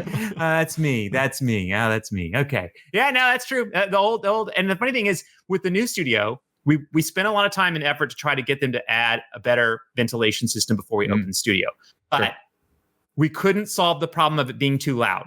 So even in the current studio, which is much bigger than old Studio A, Studio B, is that we turn it off sometimes because it makes too much noise, which at the beginning of the show, you're like, it's great in here. Perfect. Can't complain. And then about halfway through an episode, I bet you can go back and look at old episodes of the podcast where we start sweating about halfway through, depending on the time of year. Obviously in Minnesota, there's times when it's very cold in there. So we've had a hard time for a long time controlling temperature at the Game Informer building HQ. Yeah, it's not a new building. It's a lovely building. It is, but not a new one. Yeah, it's from another century. Yes. So, what is your positive memory of the podcast? My positive memory is more nebulous, I guess, which is that like I think in the early days, back when we were talking about, I would get nervous and concerned and stuff. I think that gave way eventually just to laughing a lot. I think one of my senses and one of my clearest senses of like being on the podcast over the last several years is just that it's usually devolves to some degree into just like we're having a good time and we're kind of laughing, which I don't know, I kind of like about our show. That it's pretty. I mean, I think all of our folks know what they're talking about, which I appreciate, and I always enjoy the insight that like Reeves brings or Dan brings or anybody else who like knows about the games that they're talking about. But I like that it's pretty chill. It's like having a conversation at a party with people, and I like that about it. Yeah, it's great. How about you, Ben? You've had lots. I mean, the Street Comedian has made lots of appearances and lots of classic jokes and some flops, let's say, over the years. Yeah. Yeah. I feel like a lot of the recurring bits always came out of replay, but I remember like there was one episode. It was always the stuff that didn't make it into the show, or like Hanson would sometimes like find a way to insert it at the very end. There was like one episode where Cork was on, and it might have been when Tim was still around, where they just started talking backwards for some reason. They were talking like while breathing in, like, "How are you today?" Like that. That's how they were like. And like Hanson, we were, it was like we were all on drugs or something. But that was a fond memory. Yeah, I don't think I would have let that go as a host. I don't think I would have. I would have cut that off like pretty quickly. But well, like I said, I think that was an instance where it wasn't in the show itself. It was at the end. It was like, all right, here's the stinger. What a stinger it was. What a little stinger. Some little outtakes. Yeah. Those are always fun. And then one episode we had like an improv session where Santa Claus kept showing up. I don't know. Were you on that one, Miller? I kept improving Santa. I don't remember that. It was a weird episode. I just remember that one. Well, that's I believe certainly things. I believe it. I don't remember it. I believe it though. I believe episodes is a lot of podcast hours. Yeah. It is. There's a lot of hours of Game Informer nonsense on the internet. But you're right, Miller. Yeah, I agree. I love. It's funny because even when it's a time when we sit down and we talk seriously about games, not that we don't at the office when we had an office kind of thing. But it is like I learn something from you guys. Everyone's really smart. It's an opportunity to learn something from you every time I sit down. So that's definitely one of the bonuses of the podcast. It's not just the listeners; the host does as well as we go through. So what have you guys been playing? How have you been spending your time? What have you been celebrating lately? What have you been doing in this quarantine? I can jump in. Yeah, I've been playing a lot of the obvious stuff, like Final Fantasy Remake was a big one, and I'm excited to jump into Gears Tactics here. But one thing I've been playing, I actually just finished the other day, was Black Mesa, which is the game from the like fans of Half-Life who remade Half-Life 1 in the Half-Life 2 source engine. And they did a really good job with it, actually. It was kind of a fun way to world after I played Half-Life Alex. I was like jonesing for more Half-Life, and Black Mesa had just came out like a couple months ago, and it's totally worth revisiting if you're in the mood for Half-Life and you're like me and you just finished Alex, or you weren't able to play Alex even, and you're just like eager to play more Half-Life, because it's the Half-Life you remember, but then they also added a big chunk to the very end. So the last part, the Zen part, where you're in the alien world, they added a lot to that. So it's bigger and better, which I remember when I first played it, I was like, I hate this part. I wasn't that into the alien part. But revisiting it here in this, I think they did a really good job to it. And I kind of like that in part more than maybe the rest of the game. I don't know. So it's worth checking out. And it feels more modern, like graphics, sound, controls, or do you think it's just kind of like, what would you say about that? It does feel more modern. It also feels somewhat, I mean, it feels like a classic game because it is. Yeah. Like the first part is Half-Life, which, is a 20-plus-year-old game at this point.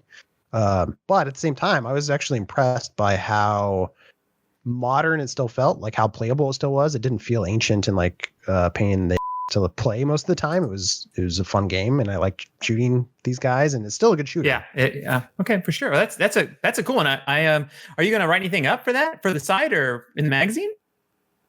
Well, I don't know. I've been busy with another writing project right now, but that'd be a good idea, actually. Yeah, it's interesting. You should do something on it. I loved your feature you did on that project.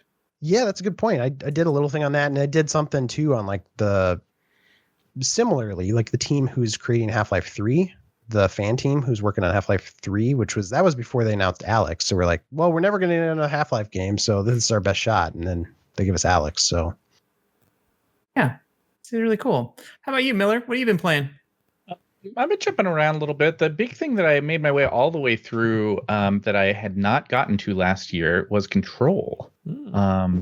Ooh. So that was fun. I had started it last year, and for some reason, despite lots of folks on our staff like really loving it, I think it was our game of the year last year, right? That is correct. And so I felt sort of like, I don't know why I wasn't feeling this at the time, but I'd started it and played it for like an hour last year, and then kind of been like, got some other stuff I want to do, and I hadn't gotten back to it yet, and I felt bad about that. So I finally did, and I was happy that I did. I thought it was a cool game. I think there were some things that bugged me about it over the course of the full playthrough. I think some of the play spaces feel too similar to one another at times, and I think that the game could have used some more balance work, especially in the latter half on some of the battles. Like I felt like there were times that even after I was really powered up and I'd put a lot of effort into like getting my character pretty beefy, she would just go down super fast in a surprise fight, and that didn't totally feel like it was in the flow of what that game was meant to feel like with its focus on narrative and everything. Now, that said, I thought it was really like it's such a cool narrative and such a great setting, and they've done such a good job of fleshing it out and creating these cool concepts, especially around the different items that you encounter that are like, oh, it's a jukebox, but it's actually a portal to another world. Right? Yeah. like that kind of stuff is really neat, and made me happy to have like played through it and gotten all the way through. Kind of curious now if they're going to do more with that franchise. Oh, I think 100%. DLC. Yeah. Right? Yeah, there's the DLC. I haven't played that yet. You played some of that, right, Ben? The DLC? Yeah, I put some impressions up on the side if you want to read them. I wasn't as crazy about it. Like if you're really hungry for more Control, like it's not bad, but it's also didn't blow me away. Like I really liked the original game, and so it's kind of just more of the same. Yeah. I'm excited to see what they do with the Alan Wake stuff that the last teasing. Mm-hmm. Yeah. It's cool that was in there for like longtime fans. Yeah. They had some of those elements in there. It feels like they're going towards like a shared world type of experience, which I'm curious about. So. Totally. I really like the little motel scenes in Control, if you know what I'm talking about. And those scenes in particular really reminded me of Alan Wake for whatever reason. So it kind of felt like they were almost halfway there. Yeah, and I mean, I do not consider myself to be the world's best gamer in any way, shape, or form. I did not have any moments in Control where I felt like I wasn't owning, right? Like I felt like I really like I may have died to a couple bosses, particularly one where I think that they were making holes in the ground that I couldn't see. At first, I was like, "Oh, I'm falling through a hole in the ground." Yeah. I kept thinking I was getting one shot. But other than that, I felt like the difficulty curve was pretty solid. But you are not alone, Miller. I've heard that from a lot of people that felt that there was some weird spikes in difficulty in that game. Yeah, which is an interesting thing. But I love the design aesthetics in that game are so good. And I loved the weird world. I mean, like the one where you had to go like, you want me to pick up coffee mugs? What's going on here? Like, like just things like that. I love it when they get weird, and I think they did a really great job. And so I love that game. A lot of fun. Anything else other than playing last year's Game of the Year, Game Informer? Yeah, I hadn't been playing. I mean, the game that I've talked about lots of times on this podcast. I have not been playing as much of my normal hobby game of Destiny 2 in the last few months. I kind of pop in a little bit, but it hasn't totally been. Some of the stuff hasn't been blowing me away, but I have been going in the last 2-3 weeks. As they've had this big event going on. It's kind of like their equivalent of their nod to the Olympics is the idea, the Guardian Games thing. And so I've been playing it a lot, but it has reinforced some of the things that are problematic for me in the game right now. Yeah. And that I think in recent communications from the developer, Bungie has acknowledged some of those things. The degree to which everything is built around bounties right now in that game doesn't feel very good. But they're so easy to pick up. Yeah, exactly. I mean, I spend it's no joke, man. When I go into that game, the first 15 minutes of my game session is picking up bounties. So, and I got a kid. Yeah, you don't have a lot of time. Sometimes in the evenings after I finish off with whatever work stuff I've got. And having a significant chunk of the time, if you want to be making progress through the season, you have to be taking these bounties. And I don't know, that doesn't blow me away. That said, I mean, I'm still in the camp of encouraging people to go play Destiny 2. There's a lot of content there at this point, and there's a lot of different new modes. If you haven't played in the last year or so, there's a lot of new stuff that you can check out, and I think they're doing a pretty good job of giving you new things to do each season. And I'm encouraged by the recent communication that they've talked about of having those seasons be kind of evolving, so that more of it is playable throughout the year, which has been kind of a problem. That whole FOMO thing is not doing the game any favors right now. It does the opposite for me, and I think for some other players, it almost makes me not want to play when I feel like, oh well, I can only get that armor set or that weapon in this 3-week period. I don't want to do that. That's it's too much stress on top of, I don't know, it's kind of a stressful time right now in general. Yeah. I don't even know that I need another thing that's here's this deadline that I need to hit. I've been playing some of that. I've had some Destiny 2. It's on my desktop. It's like an icon. I leave the icon in for the ones that I want. So when I look longingly over my computer and go, what am I going to play now? I go, oh, Destiny 2. I should play some more Destiny 2. Yeah. I have done that exact thing that you described. And then I've been there's so much to catch up with. I'm going to have to spend 30 minutes going through all my stuff and finding all the stuff. And they, they still do a poor job of leading you to what you really need to be doing. Yeah.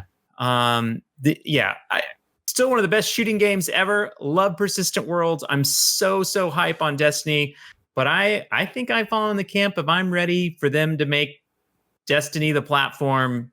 Hopefully it comes with next gen and we do a whole new kind of setup.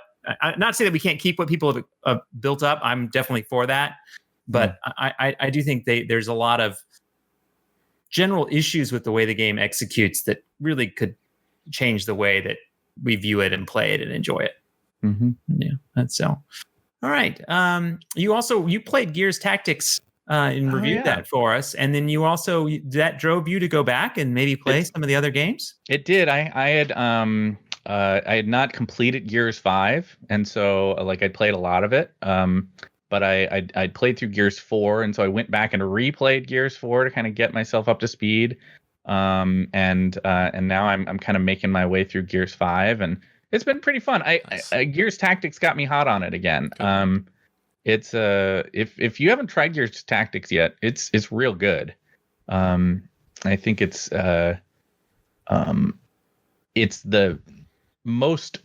freshest sense of the tactics genre in a long time. I would maybe even say, well, I'm not saying it's the best game ever.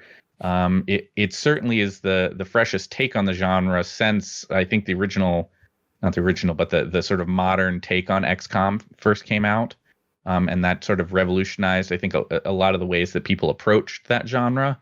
And Gears Tactics uses a lot of what XCOM got right, but it's, the addition of a little bit more narrative focus, some prettier backgrounds, some smart kind of momentum based feel to the play, all add up to just a lot of fun. Very cool. Yeah. Well, first of all, we don't get to 500 without you guys. It's always great having you on the show. Your insight, your thoughts on games, always beneficial, always interesting. It's not a show. It's not a meeting at Game Informer without Ben saying something that I don't understand or what the reference is. So thank you, Ben, for all the years of confusion that you've brought me. And Miller, one of these days, we're going to have to get a tour of that room. Is definitely full of all kinds of treasures. Thank you both for being on. We appreciate your insight. Hey, you got it. Good talking with you. All right. So coming up next, we get to Joe and Cork, community madness. I promise there is an end. The end is in sight. We're getting there. Almost there. We continue on. Almost there. We continue on with the episode 500 celebration. We'll be right back.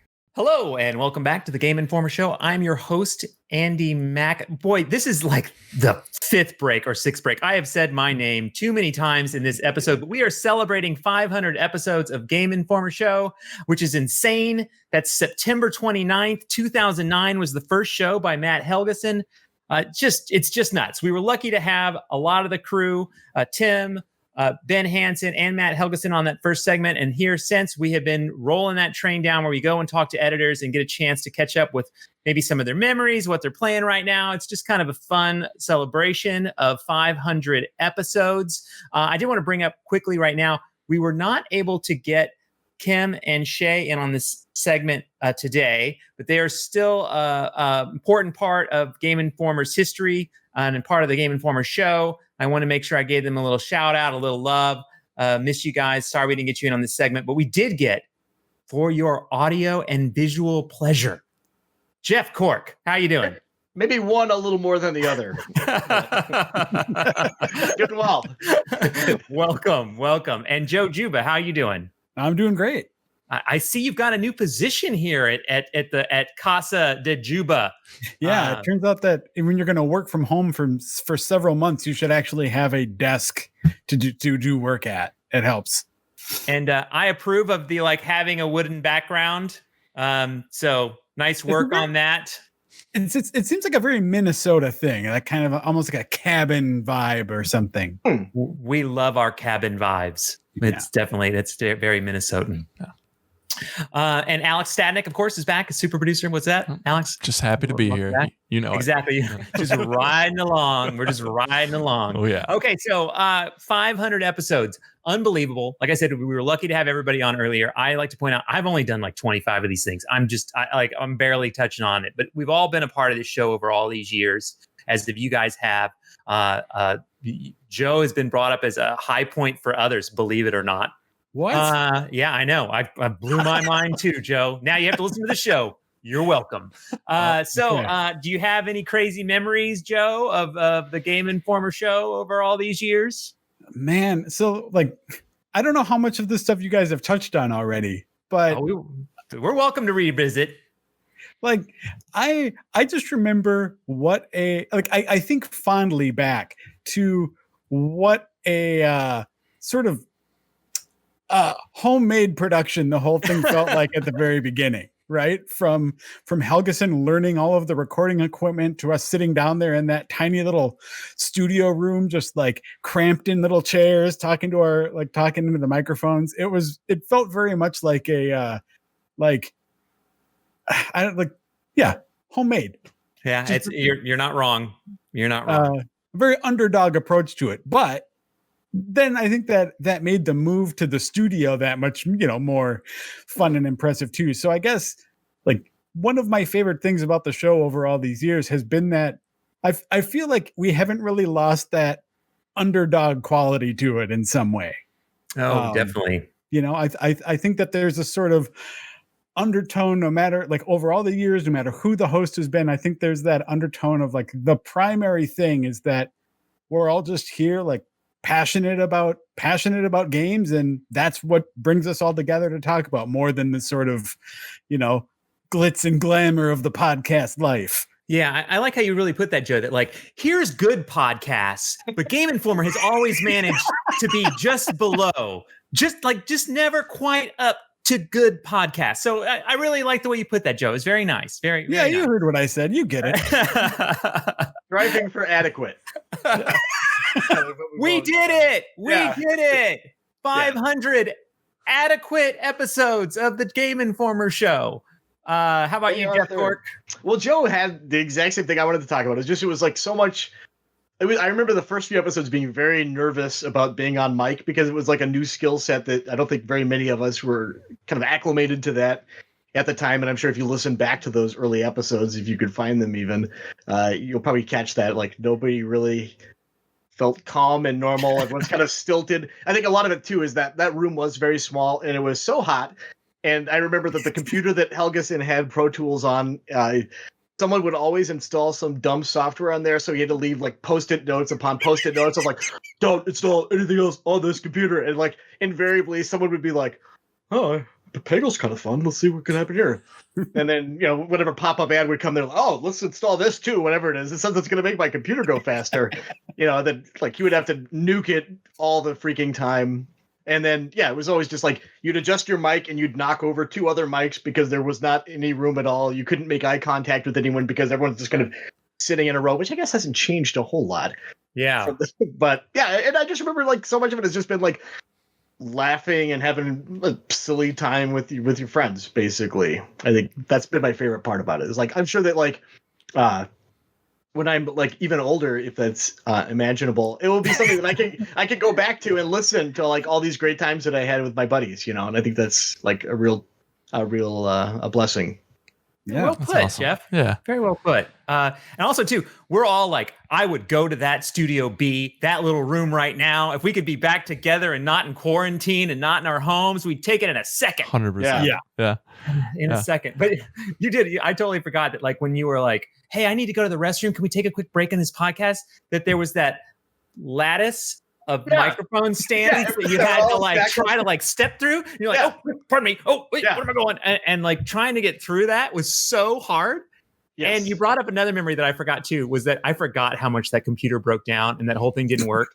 And you'd walk by the studio and you'd see Matt in there. When Matt would get so frustrated and you'd just be like, something's wrong with the podcast. I could stop in and say hi. I'm just going to run. I'm just going to keep going and get back. Yep. He'll figure it out. Those are the good old days. The good old days. Now we screw it up online. Yay. Look at that. Innovation. Technology moving forward. Learning all these awesome memories today. I do wish I could go back and put a video camera in Studio B to see you guys trying to do the podcast from there. Oh yeah. I mean, and the other thing too, you guys know, I mean, the history of Game Informer this is from someone who was there at, I was there for episode 1 of the podcast, and I was there for issue 1 of the magazine. Is that, man, we definitely, it's homebrew. We go, hey, how do we do that? And we try to figure it out and just give it a shot. We don't hire experts. We don't bring in consultants. We give it a shot and see what happens. And sometimes it's crazy when you think about that shot of like, sure, we'll make a podcast. Make a podcast. Yeah. is and maybe now... the shell for the episode that week says, "Note: there is a loud buzzing throughout the episode. Someone's chair was on the cord. Sorry." Yeah, it happens. It happens. So, well, happy 500th to us all, and thank you too for all your effort in the podcast all the years. So we've been playing some games. We're talking, like I said, just trying to, just celebrate some things. Jeff Cork. Yes, sir. What have you been filling your time when we haven't been making you work? I've been going back to an old favorite. People are talking about the Final Fantasy VII remake, and I was like, that sounds like a lot of fun. And then I was like, I remember Cloud. I remember he had a large sword, spiky hair. Then I don't remember it because I played it when it first came out, right? And then I was like, more than 2 decades ago. Good grief. So I've been playing the Final Fantasy VII remaster that came out in 2015 to prepare myself for getting around to playing the Final Fantasy VII remake, which is basically the same path that I would imagine 75% of people have already done. So this is not exactly an innovation in thinking that I've arrived upon, but it's been really fun to go back and they've had a lot of quality of life stuff that you guys already talked about exhaustively in the game club, right? Like you're able to speed up battles and push a button and get God mode, so you refill all your meters and everything. So you reach a point where you're just like, I really don't want to grind, so I can beat this one boss in a sewer. So you can just kind of tilt the scales in your favor. Yeah, exactly. Yeah. And that's what I've been doing. Not a whole lot, but if it's just if I reach kind of a pinch point where I'm just like, I just want to race through this reasonably quick pace so that I can experience the new game, before everyone ruins it for me. Yeah. And there are sort of 2 tiers I think you can do with that too, because you can either play for, 6 to 8 hours and just get out of Midgar. And that, if the goal is to go into the remake, that'll get you good for 98% of what's in the remake. Yeah. I think the issue, though, is that there are some elements of the ending of the remake, without spoiling anything, that do sort of, in order to really appreciate sense, they do sort of depend on a more full knowledge of the experience. Yeah. Alex can speak to that too. Yes, that 2% gets wild. I want that 2%. That's exactly. And I had to send a message to Hanson and Tim Turi. I was like, I don't want anything spoiled, but in the remake, do you still do stuff like fight houses that have arms and legs and heads, like all the dumb enemy types that you just totally take for granted in that kind of presentation? I'm like, that's going to be really weird, but I'm kind of into it. I want to see how they address the fact that first game is the original game is so weird with that. Yeah. And the answer is the remake does a wonderful job capturing the goofiness of that game. I can't wait. 100%. Yeah. I'm torn. I want to play it because I'm with you, Jeff. I don't want people to ruin whatever it is that everyone's talking about that they're not talking about. Right. Yeah. But at the same time too, I don't know that I want to do it. And I don't know that I want to replay the original either. I don't know why I'm taking this weird stance, but I'm glad you've actually, if I only have to play that first 4 to 8 hours, maybe of Midgard, and you're saying this remaster is the way to do it. And I can kind of skip through some stuff. That sounds more intriguing to me. I'm not sure if I'm on board yet, but it's more intriguing. It's only it's on sale for $8 too. So it's, that's cheap. Yeah. Yeah. It's not even, I don't even think it's officially a remaster. It's just, it's the crisp polygons of the PS1. So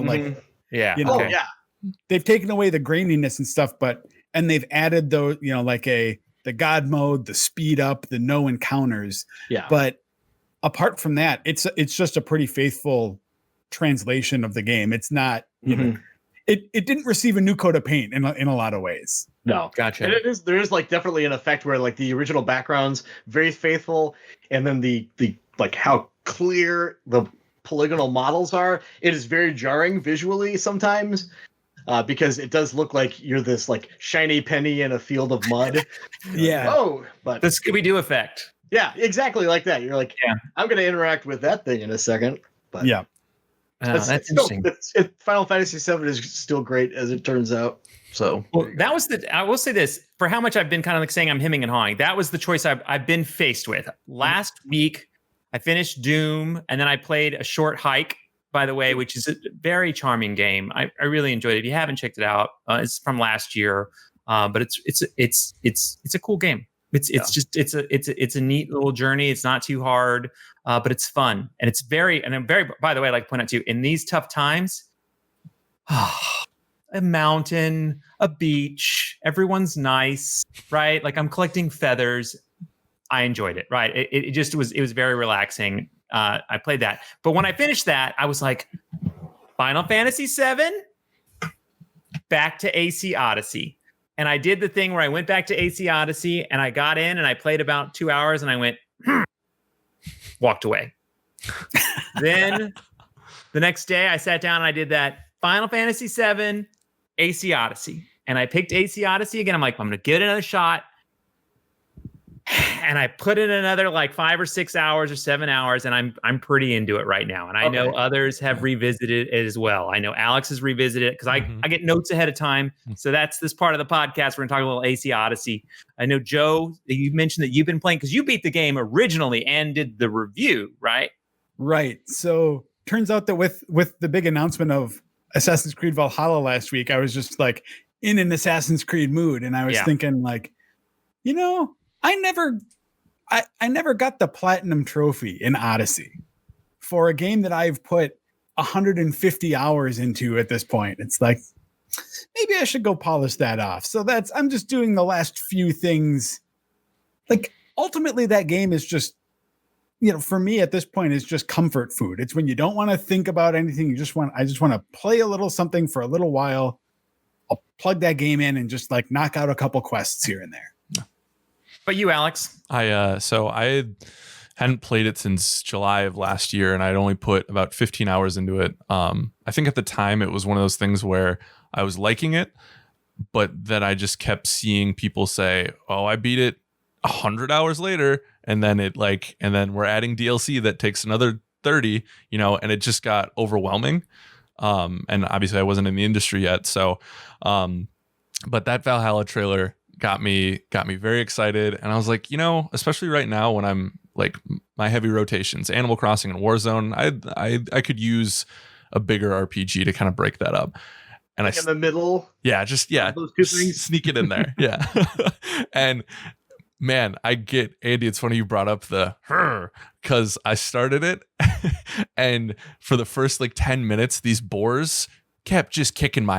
I was like, how do I play this game? I totally forgot. And then I looked at the controls. I was like, all right. And then it just kind of fell in line. And I think why it's clicking outside of the Valhalla thing for me right now is that game has such an amazing sense of place and travel, which are two things I'm like desperately missing right now. Like as much as games are my passion point, like travel's right up there.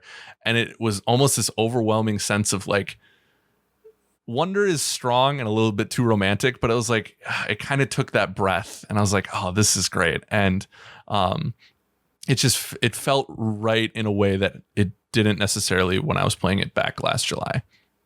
The game is, number one, it's gorgeous. And I actually, when I've been playing it on 4K. I've been playing on my PC, so I got some serious settings going on, right? Like, and there are every once in a while I come around a Vista and I'm like, I don't know how Ubisoft does it. By the way, you know what I mean? Like some of the magic that's going on in this game is amazing. Now that said, the visuals are a different thing. There are definitely some missions that are pretty repeatable, that feel a little bit like a little grindy. Right. And I think the character herself, I'm playing the female Cassandra. Yep. And I assume it's the same either way, whether you're playing the male or female version.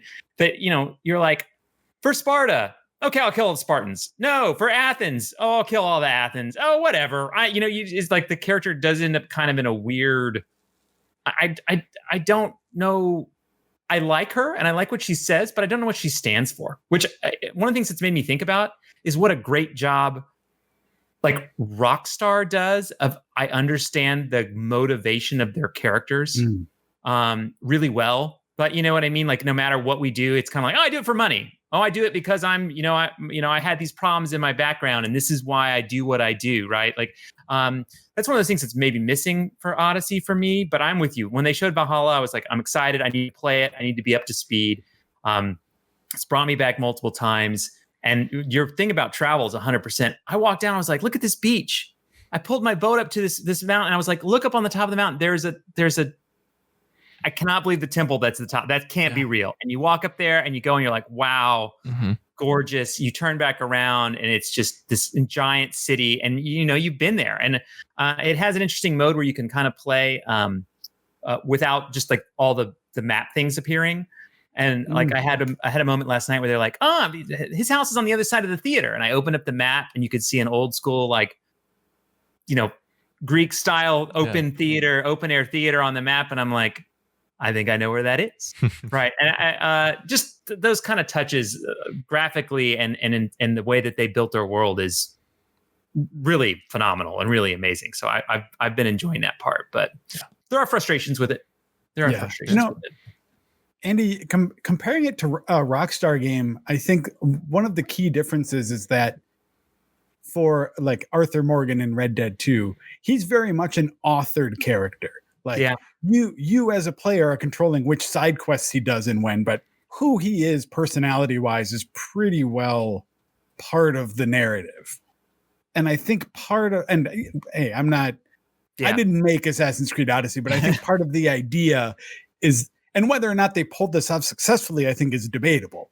But I think the idea is you decide whether are you driven by money? Are you driven by morality? Do you decide that you're loyal to Sparta or not?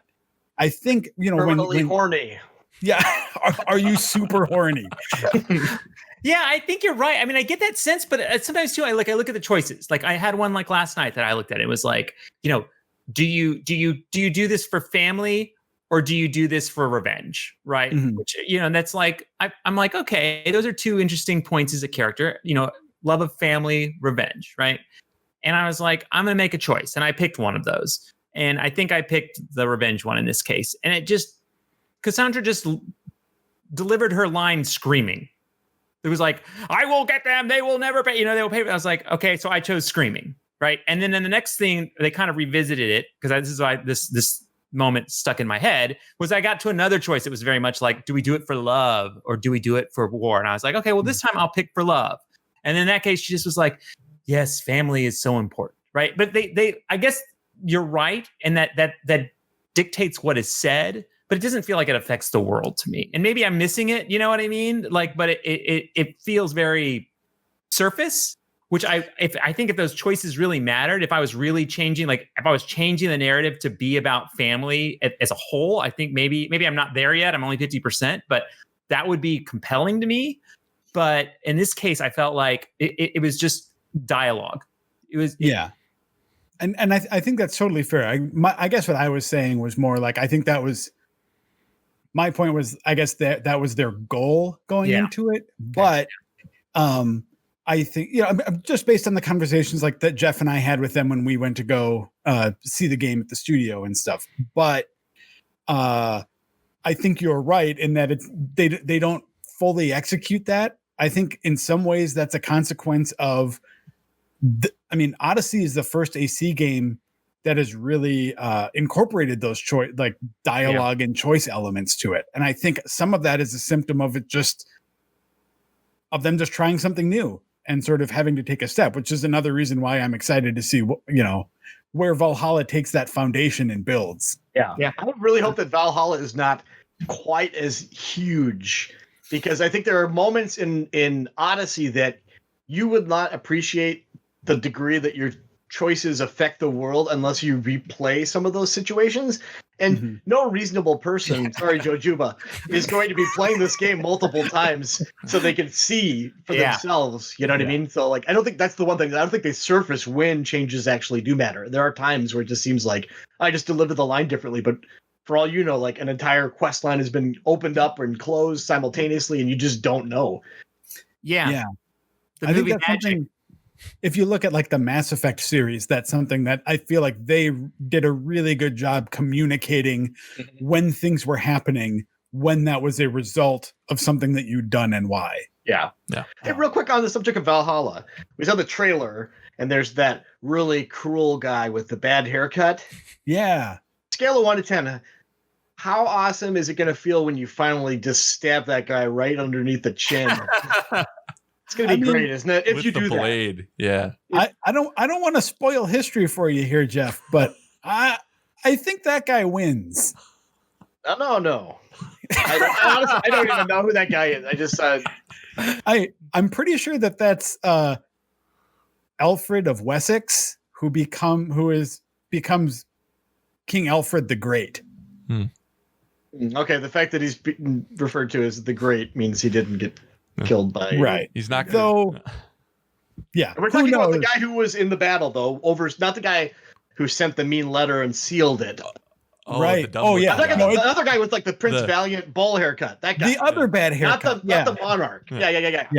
Oh, okay. Yeah. Oh, it's gonna feel great to kill that guy. Yeah. Yeah. That's like a solid 10, isn't it? I want to see the blade come out his nostril. I'm really excited about this. This game has been very violent. I actually forgot how violent AC was.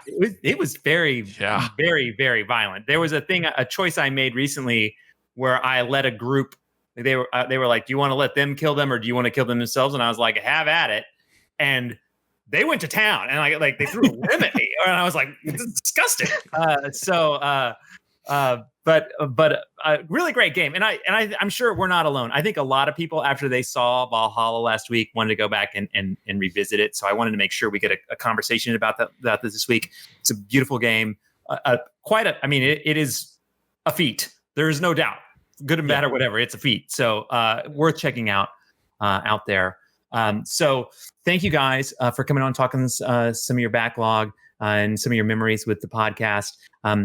So that is the end of our 500th episode train, about 500th episode. Now, that said, we got a long way to go. I don't even know if we're halfway, folks. I don't even know if we're halfway. I don't know. We have some great community emails. We really do. This week, I was so excited. I think there's some great questions. There's some questions that I think are great for Joe and great for Jeff. So I love it when it lines up that way. We have some Kiss, Marry, Kill. We have maybe the GI Town. We'll see how you guys feel about this one. And then it's an episode. It's going to be a long one. It's going to be crazy. So thank you guys for this segment. We'll be right back to tick into community, do that whole thing. Thank you for joining us for this 500th episode celebration. I keep wanting to say issue. I'm such a magazine nerd. 500th episode.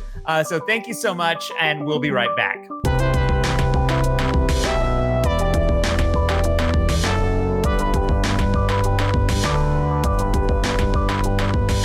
Hello, and welcome back to what I promise. I promise you, this is the final segment of the 500th episode of the Game Informer Show. We have gone through, we've had visitors all over, the teams come by, we've had old school hosts come back. It's been a roller coaster, kids, a roller coaster. But here we are, we're finally at the end, but we're not close to the end. We are gonna do some community stuff here. We have community questions, we have comments that I'm gonna read from you, we have some callbacks, we have some Kiss, Marry, Kill. Unfortunately, this week, we do not have a GI Town. So unless you guys send in great ideas, we're not going to do it. So up to you. But welcome back to Jeff Cork and Joe Juba and Alex Stadnik here for the final run. How are you guys doing? Hey, still good. I feel still like good. I feel like you were talking to me in the intro. This is it. This is the last one. Don't worry. I may break some records here. And by the way, as I think it's funny, the readers always like to point out, and the listeners like to point out, so they're like, Andy, you always said you hated them when they were long, and all you keep doing is making long podcasts. And I just want to say I blame Leo and Alex. There you go. Yeah, wow. That's I said, wow. Right. I threw you right under that bus. I just pulled up, drove right over you, put her in reverse, went right back. You pitch one idea. Never again. But once again, thank you for listening. As always, please like if you enjoyed this episode. Please follow us, subscribe on YouTube, hit that bell so you get when we do new content. We do lots of content here on Game Informer on our YouTube channel and on GameInformer.com. So please partake of that. We really appreciate your support. But we got some great questions this week. Once again, as always, thank the community for sending in your questions. You send them into podcast@gameinformer.com. I read them all. I enjoy them. You make me laugh. It really does. It makes my Wednesday morning when I prepare for the show. I also read all the comments, so please feel free to comment on YouTube. I like to hear how horrible a person I am. It's really, really great. Fantastic. Makes my Wednesday as well. Just be nice. Hey, let's make that a goal. Let's make that a goal for this week. If you're going to leave a comment, just be nice. Yeah. Say something nice. Be something really nice. Yeah. But we all know that's not going to happen. But thank you, Joe. I really do appreciate that attempt at making the world the better place. You have a nice Mr. Positivity. Yeah, exactly. Mr. Positivity, Joe Juba. So here's our first question. As for the question, when I've been playing a game and die multiple times wrong, I always take it a little personal. Then when the loading screen tip reminds me, after watching a boss gut me for the 10th time, that I can reduce the difficulty at any time in the game settings, it feels a little judgmental. With the processing times of next gen supposedly making loading times a thing of the past, are there any memorable load screen cliches you'd be thankful to never hear again, or any you might genuinely miss? Also, I have to point out, you missed a golden opportunity in the GI Town Archer discussion last week, a chance to again champion everyone's favorite pet, Chewbacca. Yeah, that's an old joke that I screwed that one up. Yeah, I did mess that one up. And so, what weapon does he carry? He carries a bowcaster. That's right, a bowcaster. Thank you, everyone. Yeah. So I'll leave the panel to decide if that was a good or bad call. And he's right. We could have had. He would have been a good choice. That's a good choice. We missed one. Yeah. A bowcaster's a gun, man. But we like finding the weird exceptions, Joe. Especially for Chewbacca. That's true. I like Chewbacca. What do you know? Okay. So, but he's right. I really got with this guy's email because, and by the way, that is Ken from Des Moines, Iowa. Thank you, Ken.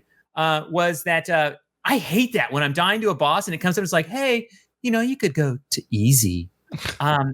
It's a little insulting, right? Isn't it? Yeah.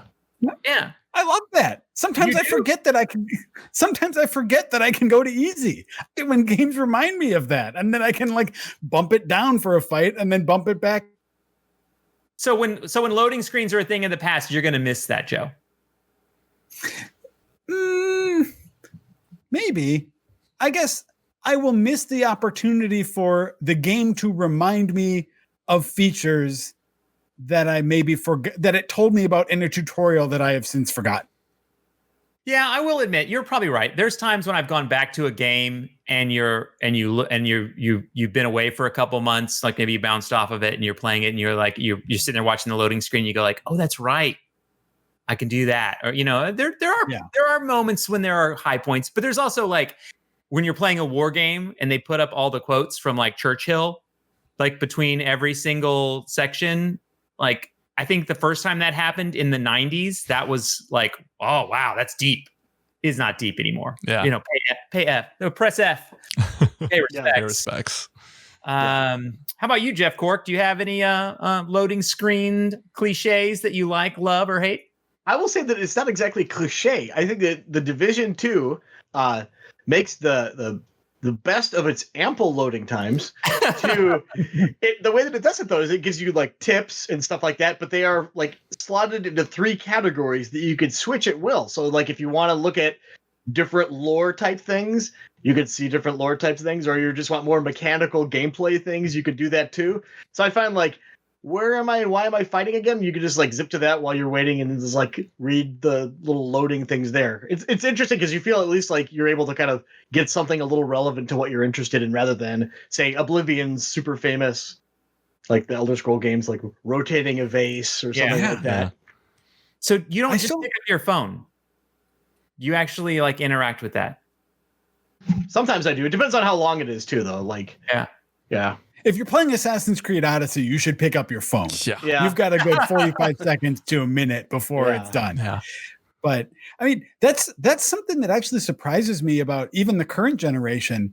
It just surprises me that developers haven't done more with interactive loading screen stuff, that we still are at here. Read some tips rather than, I mean, even simple stuff. Yeah. Like in Skyrim, rotate this character model around. Mm-hmm. Yeah. Or remember how fun it was in the old Devil May Cry games? Just like mash square and triangle to make the little slashes and bullet holes happen to the logo down in the corner. Like, just give me some dumb little stuff like that to do to pass the time if it's going to be, if it's not going to be a full minute.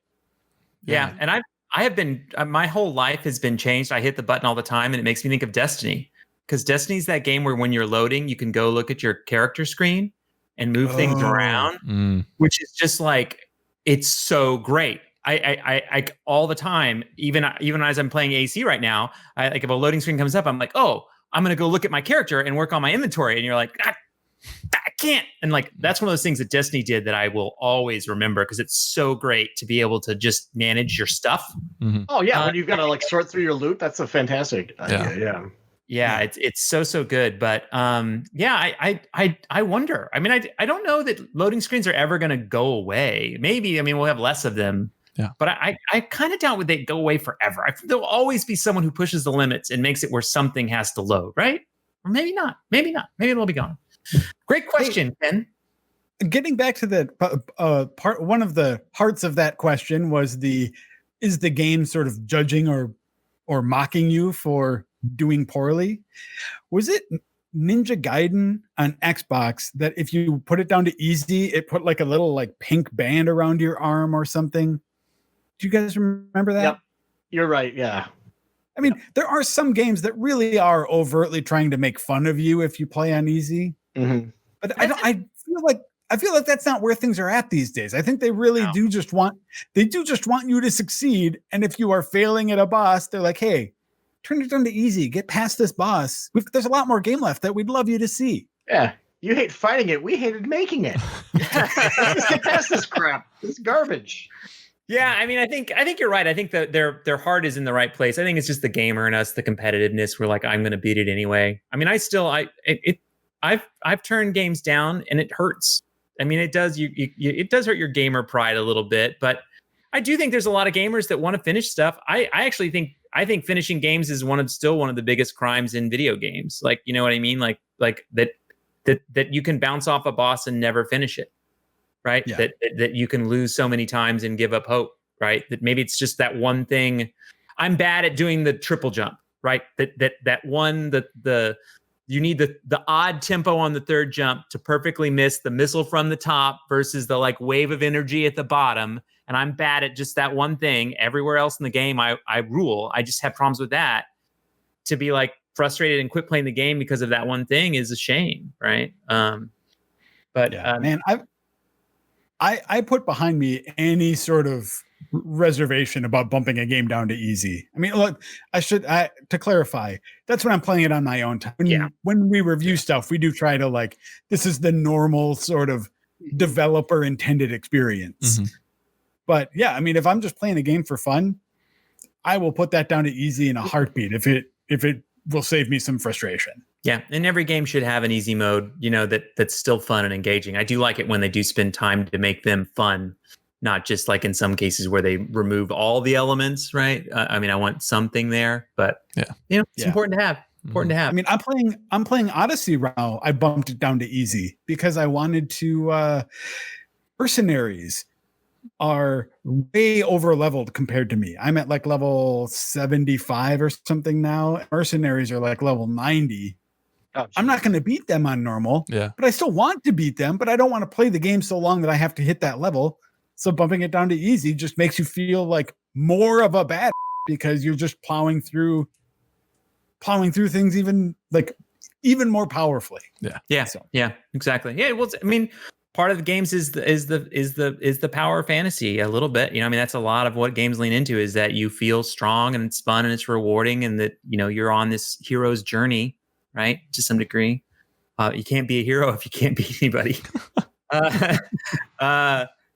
Next question here we have, greetings from Kansas City.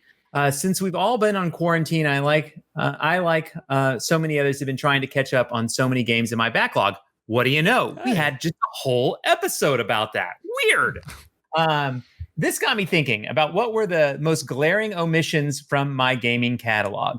So to make this a bit of a game, I thought I'd ask the panel, what is your Mount Rushmore of games that you haven't played? We have done a Mount Rushmore before, but for me, the ones which make my Mount Rushmore would be Chrono Trigger, Metal Gear Solid, Majora's Mask, Symphony of the Night. I plan on getting to all these games eventually. What games come to mind for you? Thanks, Jared B. This is a great question. Very interesting and definitely on theme for today's episode. Now, let's come up with 4 games. Now, obviously, with 5 of us here, we've probably played most of the games. We're not going to come to 4 games that we've never played. So we're going to let everyone on the panel here pick one. There are only 4 of us. Yeah, there's only 4 of us. Yeah, and there's 4 spots on the Rushmore. Look at that. Right. Yeah. Yeah, perfect. Pick one that's kind of their shame, like a big game that they haven't played or finished. I guess it should be made like gone, like not tried kind of thing. That is on this haven't played Mount Rushmore. But which, by the way, these are great games on your list. And Chrono Trigger, Metal Gear Solid, Majora's Mask, Symphony of the Night, all very good games. You could definitely get to them in your backlog here during the virus. So let's start with Joe. Do you have a game that you have never played that is embarrassing? I mean, I want it to be very, very embarrassing, almost just like comical that we can mock you for. Yeah, okay. I think I can give you guys something. I think I only have 2 that I would consider glaring.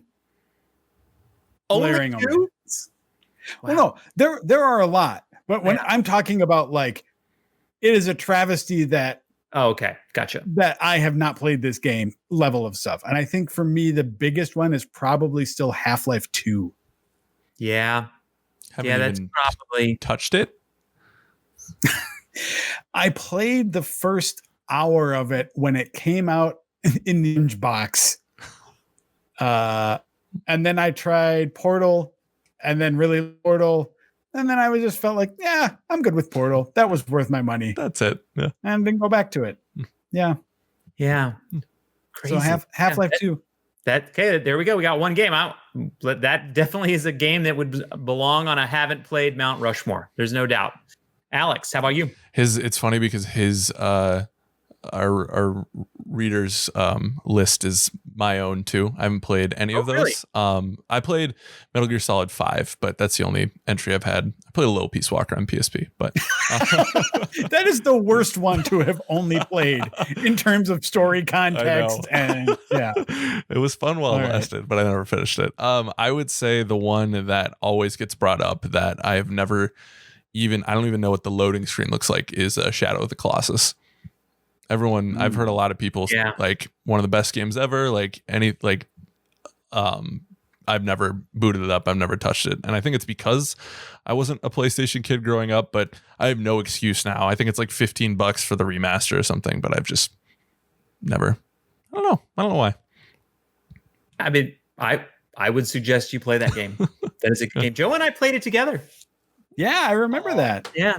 Just talk about memories. Yeah. I loved that CRT TV we played that on. I actually just put it in the garbage just this last year. I was kind of sad. I thought at that time with you and I playing that game. Yeah, we went over to Andy's house and played it until, God, it must have been 1 a.m. or something. Like we really plowed through that thing. But great game. Cool. Great game. Love it. That's Love awesome. The handoff where it's like, okay, this one's yours. And then you'd like, one of us would play a boss until we beat it and then hand it off to the other one. And we were just like, yay. Yeah. I feel like at some point, if one of us got really frustrated, it would be like, all right, fine, you try this. But for the most part, yeah, it's like half and half. We did that one. It was a lot of fun. Yeah. How about you, Jeff Cork? The person who wrote in has hit me right where I live. I have tried. I bought it probably a few times, but Chrono Trigger, for whatever reason, I just can't get into it. Yeah. I don't know. It just hasn't gotten to me for whatever reason. I played probably the first couple hours several times. You are aware it has multiple endings? I'm told that it's the best also. But if a person wanted to play it now, what is the best way to do it? I have it on 3DS, but is there like a more 3DS is the way. Is the way? Yeah. Okay. I replayed it earlier this year actually on 3DS. That's a very good version of it. Okay. I think I'm personally still partial to the old Super Nintendo version. Yeah. But 3DS is definitely the most accessible, convenient way to do it, I think. I have a little tale. We tried to put that game on our cover and they yanked it on us the last second. We had art. Wow. Oh, that's right. Oh no. Because wasn't there some concern about it was about the art, right? Something about the art is why it had to get pulled. Yeah, it was basically like Toriyama. Is that it? Is the artist? Mm-hmm. Yeah, that he felt that I believe I'm paraphrasing a bit here, but he felt that the art, using his art, it was very collectible and everyone loved his art, that it gave the magazine too much. That it was like made it like kind of too valuable. You know what I mean? It was a little insulting, honestly. But yeah, so we had it all ready to go. We thought it was going to happen. It was like we were so excited for the game. We still are, by the way. But I mean, we had a cover set up and it went away, and it was a gatefold that we'd had all set up through Square America, and then we ended up going and working with Working Designs to do Lunar, the Silver Star story, I believe, was the one we put on in its place. If I'm getting my lunars right, but yeah, that's crazy. Totally crazy. Well, wow. Joke's on Square. Yeah. Everyone's talking about Lunar these days, and no one even remembers Chrono Trigger. So Lunar's a good game too, by the way. It's another good one. But yeah, that's my weird Andy McNamara old magazine story for you. But that's a good choice, Jeff. That's a really good choice. That's a classic. Mine is one that also kind of fits this list, and it's been brought up many times. And I think we've challenged to do this as a replay or a super replay. I have bought and tried to force myself to play Metal Gear Solid 3 so many times, and I just can't. I just can't. I don't know why. The game just doesn't click. And so that's definitely on my Mount Rushmore, and I think it should be on our Mount Rushmore here. It's just, and I know everyone's gonna say, and Joe's dying to say it right now, which is that's the best Metal Gear. It's coming. Let's hear it, Joe. Have at it. It is the best one. Yeah. That's what's just so because I'm going to say it doesn't make it wrong. Yeah. That's what's so great about these lists is when you hear someone else's entry, you immediately go, "You idiot! You absolute moron! How can you not have played that? It is the best." Look, I have reasons I haven't got around to Chrono Trigger. I'm very busy and important, but you haven't played Metal Gear Solid 3? You absolute dumb. Again, Chrono Trigger, great. Whatever. We're not talking about that right now. No, I bought it on I think one of the like remasters on PSP, because I was traveling a lot by plane. I was like, I'm going to be trapped in a plane. Mm-hmm. This is it. I'm not going to have any choice. I'm going to have to play it. And I kept charging it and bringing it with me on planes, and I'd start, and then I'd go like, what's in Delta Flyer magazine or whatever. I don't know why. It happened like over and over again. It's such a crime. We really, it's what it is. We have to do a show so that like I have to sit with Joe and play it with him. It has to be entertainment that way. Otherwise, I don't think I'm ever going to do it. It's just reality. Oh, that's why there's the opportunity. Don't tempt us with a good time. Yeah.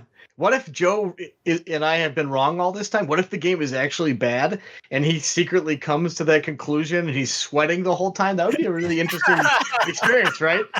Like making excuses for all this terrible stuff that everyone has just forgotten about. And it's like, and I've done other things to just argue with Joe. I played Metal Gear Solid 4 to argue with Joe, right? Like, what I mean? Like I've done it. It's just 3 just hasn't happened. I don't know why. So what we had Chrono Trigger, we had Metal Gear Solid 3. We had Shadow of the Colossus and Half-Life. That's a good one. So thank you for the question, Jared Bree. That's a lot of fun. That's a fun little game and gets us all worked up. And I love it when we get Cork angry. Yeah. And you know that if I ever write in a review, it reminded me of Chrono Trigger, then I'm full of shit because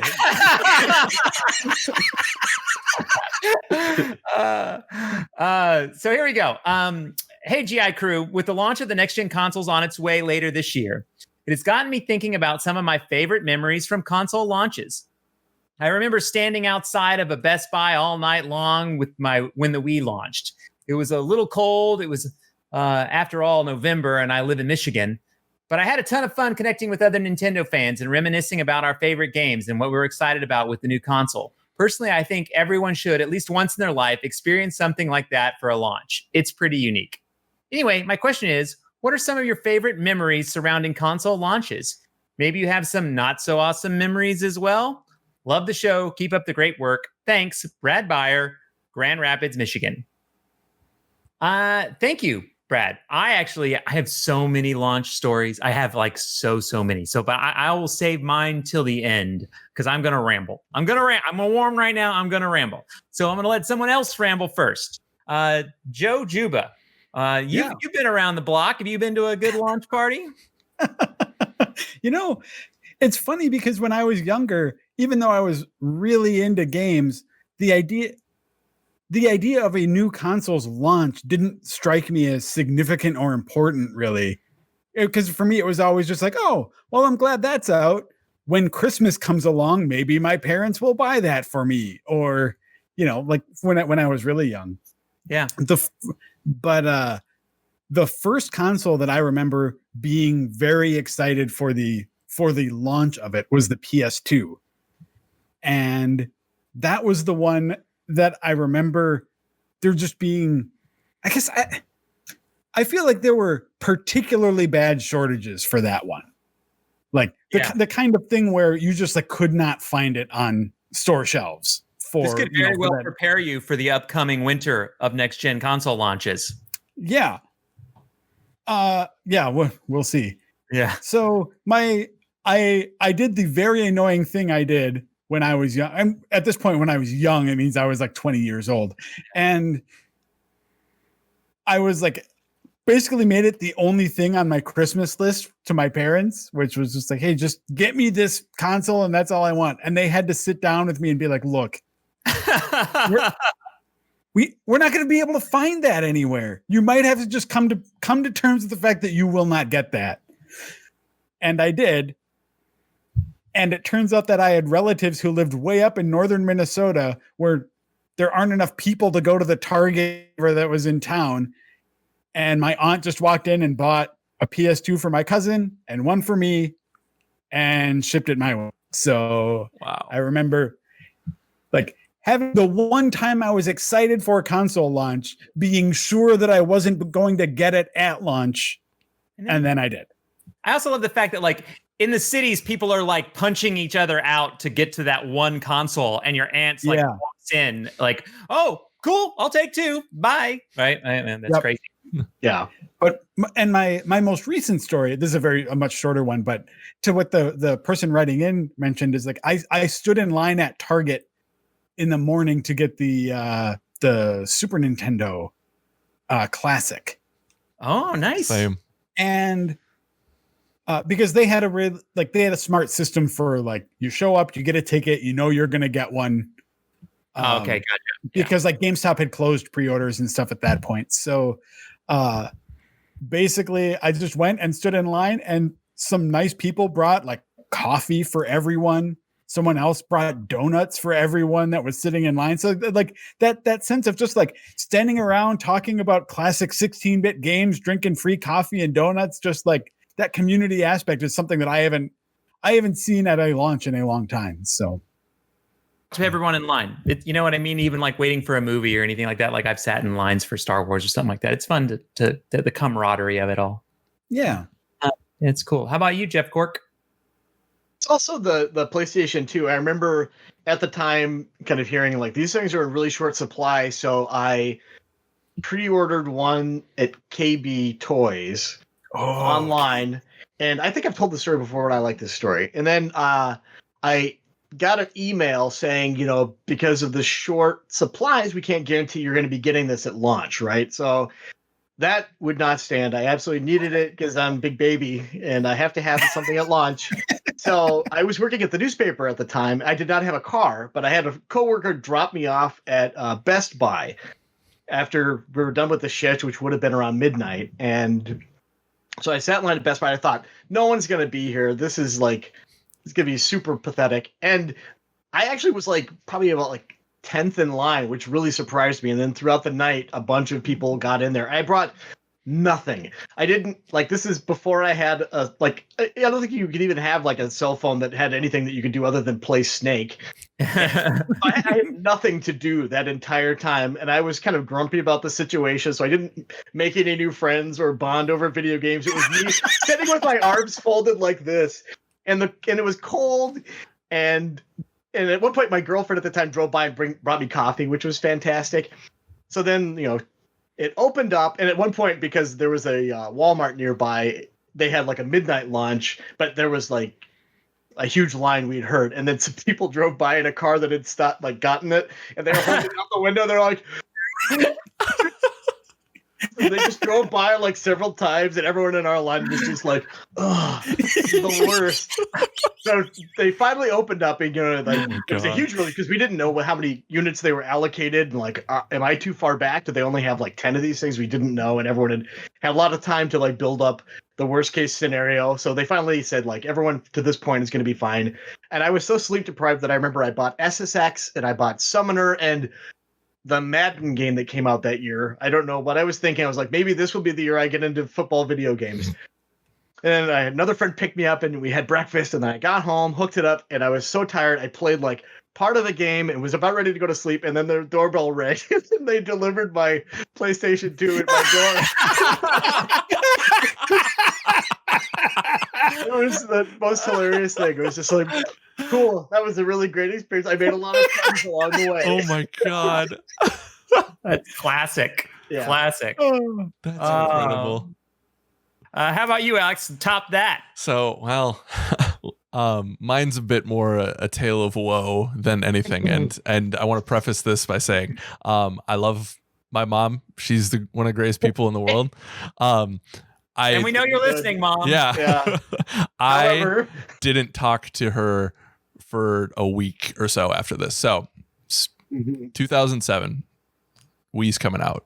I'd never you were 4. I was 4 years old. I was in 7th grade. And we had been my dad and I had been talking all week, what our game plan was, because we knew that the storage or the supplies were limited, and which Target were we going to go to, or scoping all of it out. So we find the Target in Lakeville, Minnesota. We get there, 9:30, 10 or whatever, early enough to get a spot in line, because they knew that they were handing out tickets and stuff like that. So I was excited. I was drinking Code Red Mountain Dew. I'd read that Twilight Princess was an amazing game. So I'm like, I am so ready. I can't wait. So we get through the line. They finally open. It's freezing cold. Like you said, in November, it was freezing cold in Minnesota. We get through the line. Target's empty. Run up, grab Twilight Princess, grab the nunchuck, grab all of it. I am stacked. I am ready. I cannot wait. So I'm clutching it on the way home. I'm just derping I can't. I am so jovial. And I get home. My mom's like, "Did you guys get it?" I was like, "Yeah, I can't wait." She's like, "That's great." Grabs it from me, and she's like, "Yeah, it's gonna be great when you play this in Christmas." And I wanted to burn the house down. I'm still getting heated just thinking about it. I was like, "You never told me that this was a Christmas present." She's like, "Yeah, I did. We just spent $300 or $400 or whatever it is. Of course it was going to be a Christmas present." But 7th grade brain was like, "No, I'm getting it now. It's a launch title." And I just remember that whole week just not saying a word to her. I thought she was the devil. And then there's a picture, I'll have to find it. There's a picture of me on Christmas morning, and she held it too. I fought her a lot. I'm a pretty chill person, but yeah, I would say every week or two, I was like, okay, this has gone on long enough. I know it's in the house. I know it's close. Please hand this to me. And she waited. God bless her resolve, because she waited till Christmas. So there's a picture of me in a Vikings jersey on Christmas Day, laying on the Wii, holding it with a smile that says, "I'm so happy we're finally here, but I'm also still kind of pissed that I had to wait that long." So I'll have to see if I can find it. You got owned, by the way. I mean, you really got owned. I couldn't believe it. My world just dissipated in front of my eyes. That's super sus. If I had kids in that scenario, I would wrap up Twilight Princess and the nunchuck and all that stuff, and then not the Wii itself. Just put it. Like, and then at the end, at the end of Christmas, all the presents would be opened except for that one. Or no, all the presents would be opened, and that one would not have been among them. Like, is something missing? Yeah. Yeah. Or the pepper supply out of the box and just seal it back up. Oh, that would. You're like, oh no, the factory must have messed up. Nothing's open today on Christmas. Oh, this should have been a good day. It's a bad day now. That is cruel. I do not support that. So, or giving it to you again and then said, nope, that's a birthday present. Yeah. Can't wait for Easter, can ya? I've been kind of lucky in that. Oh, Joe was like frozen on my screen. Sorry. It was it was great too. He looked very happy. He did. I was like, what is Joe doing? I was been lucky in that, like, I really haven't had to do too many launches in my life because when the Super Nintendo came out, which would have been the first big console that I was excited for, I actually convinced Funko Land when I worked there to order one from Japan. So I got it before it launched here in the US, and it arrived, and I went to the Roseville GameStop store, and I sat in the closed store in the middle of darkness and played Super Mario World pretty much every night, and just sat there and played it. So I didn't have to buy one. I just sat and waited for it. So that's story number one. So it kind of made the launch of Super Nintendo, which was hard to get when it did come out. And I did go buy one. I did got Super Mario World again and played it again, and I was like super excited. But that was kind of one. The other one was that I went to go get a PS Vita, which I went to Roseville again, which is so weird that this keeps coming back as a place that I didn't really work at for very long, but was a part of it. I was waiting in line for the Vita, and guy next to me goes like, are you Andy McNamara, Game Informer? And I was like, yeah, hey man, what's going on? He's like, hey, yeah, you probably don't know me, but I'm Eric Wopaw. I've worked on some games, and I was like, I know who you are. Like, and so he was here in Minnesota, and he was waiting in line to get a Vita as well. And I was like sitting there talking to him, and he was like, yeah, and he's, by the way, so anyone who doesn't know who he is, he did Old Man Murray, which was a website which I loved, which was super funny. And he worked at Double Fine on Psychonauts.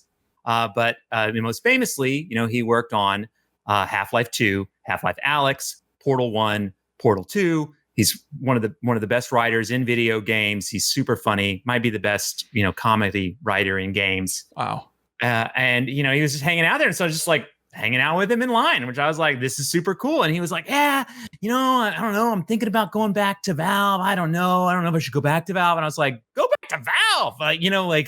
Go make more games. You know what I mean? But it was a crazy run-in to have, like, in just random Minnesota. Hey, what do you know?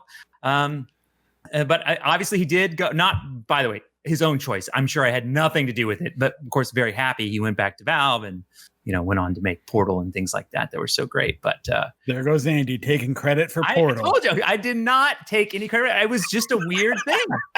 And we went down a weird talk, like a weird path of just discussion about, being right. Cause he wrote, about video games and all kinds of things. He'd done some reporting and stuff too. But that was a weird one. And which, by the way, normally in lines, when it starts out with, are you Andy McNamara, does not start off or finish that well. Roll up the sleeves. Yeah. They kick the crap out of me every time. So that's my launch story. That was a fun one. Those are way better than my aunt bought me one stories. I'm sorry for that. I apologize. I didn't have a better story. I have one more that's super quick. I worked at a store, and I was so excited for the 3DO to come out, and we finally got it in the store, and I was like, I'm gonna buy one of these. I am so glad I didn't, because we hooked up the demo unit, and it was just like all the illusions fell apart almost instantly when I got to see the thing in action. I was like, oh my lord, I'm so glad. I just saved myself $700 right there. But the end. You really did. You saved yourself a lot of money. If it makes you feel any better, this is another one of those weird Andy stories. Trip Hawkins came to visit us for 3DO in Eden Prairie, back when the office was in Eden Prairie a long, long time ago. And he was like, hey, do you mind picking me up? And my car was broken at the time. I was so poor. So I asked my girlfriend at the time, who is my wife now, I was like, can I borrow your car to go pick up Trip Hawkins? and her car was like a disaster. There was like fast food in the back seat. So I'm picking up this guy who's worth millions. He'd been on Lifestyles of the Rich and Famous, right? You know, like one of the like original creators of like EA and like an innovator in the game space. You know what I mean? A legend. Mm-hmm. And I don't know why. I don't know. Maybe Uber didn't exist yet, obviously, but it was like I picked him up. So I picked him up in a junk Chevy and drove him to the office to give us a demo on 3DO. So Sweet Revenge. He got a ride in like a stinky bad car. So maybe you dodged it, but I got it. I got it. That inspired him to. Let's make this thing bad now. Yeah, that's exactly right. Thanks a lot, Andy. if you remove me from history, it all falls apart. Yeah, I'm like the string. You pull on it, it's all over. Yeah. So okay, a quick little tangent on that, but so I'd imagine that you have that you've ridden in cars with developers also, right? Like you go to a studio and it's like, oh hey, let's go from the studio to the place we're gonna go get dinner. Why don't you guys get in my car or whatever? So I've been in some cars, is what I'm saying. Big guy here. But what my point is that I don't know, maybe I'm just too Midwestern, but I always like it so much when they aren't like fancy pants cars, right? When it's like, and I'm not going to name any names, but like developers that are like behind very popular franchises and could probably afford some really fancy car are driving just like an SUV with their kid's car seat in the back or something. I'm just like, yeah, I like this. I think that certainly says something. I actually do like it when I'm like, this is a very nice car. I'm a big fan of like sports cars for no reason. So I do enjoy both sides of that. But I hear what you're saying, Joe. It's nice when they're down to earth. It is nice that the money hasn't gone to their heads. Like it's gone to ours, right? Like all the money in game journalism is so much. Oh yeah. My Toyota Corolla will leave whatever you've got in the gut, I'm sure. GI, I was wondering why Game Informer seems to shy away from reviews below a certain threshold. You rarely give a score below 6, and I haven't seen one below 5, not including the yearly scathing of RBI baseball in at least 2 years. Several recent ones surely should have fallen below 5, based on their almost purely negative reviews, like Stranger Things 3 and Warcraft 3 Reforged. So why the change in review scaling? Is that mainstream games are more polished and complete in current years? Or are games reviewed below a certain score deemed unworthy of publishing a review for? Or is it something else entirely? All the best, Noah. I think Joe, we were very lucky to have Joe, who's the reviews editor for Game Informer here. By the way, I may have picked this letter based on Joe's presence. I do want to preference before I ask Joe a question that you are right in a lot of things and some general things of that. Like games are, I think, better overall than way back in the day. But we do preview games. And that's one of the things Joe does is that we have only so many writers and only so much time. And so Joe will take a look at a game and kind of give a predetermined whether we're going to look at it or not. Can you tell us more about that process, Joe, Juba? Yeah. So I guess part of it is if it's not me personally, I'll like, we get codes in from developers and publishers who are interested in a review for their game. And if it's something, some reviews are just going to be slam dunks, right? If, hey, we got a code for Red Dead Redemption 2 in, we're not going to be like, well, let me play it for an hour and let me see if it's worth anything. But, for games where I would say the coverage isn't a slam dunk, because realistically, like we only have so many editors. We only have so much bandwidth, so much time that we can devote to reviews in a given month. It's not necessarily about deciding, let's make sure that we're reviewing games that are scoring well, as much as it is like, let's review games that are interesting. Let's review games that we want to talk about, that we want to inform people about one way or another. Sometimes that is playing a terrible game and just wanting to warn people off of it. So what that usually means is when we get codes in, either I myself or I'll send them off to some different editors, we'll play it for a little while and just sort of, then we sort of have a little chat about if this is a good way to spend our time and it's not always, the alternative isn't always, well, I'm going to review something different or better or whatever. Sometimes it's, well, I only have this much time to do, like, before deadline. Maybe I should write a feature instead. Maybe I should check out that patch for Assassin's Creed Odyssey or for Rainbow Six Siege or, you know, do a video with Alex and Leo instead of, you know, putting the time into this review that ultimately it's not even about the score. It's about, is it interesting or worth talking about? Yeah, 100%, Joe. He nails that. And another thing too is that, like, we don't actually say, oh, this game's going to get a good score, or give it to this person because it's going to give it a good score. It is definitely an interest, but you kind of discover those things along the way. And that's the secret art of reviewing, by the way, is there's been plenty of games where you're like, seems pretty uninteresting.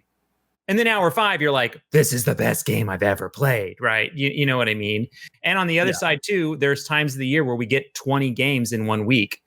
And if there's 20 games coming out in a week, probably 5 of them are really big games that you're going to pick and play.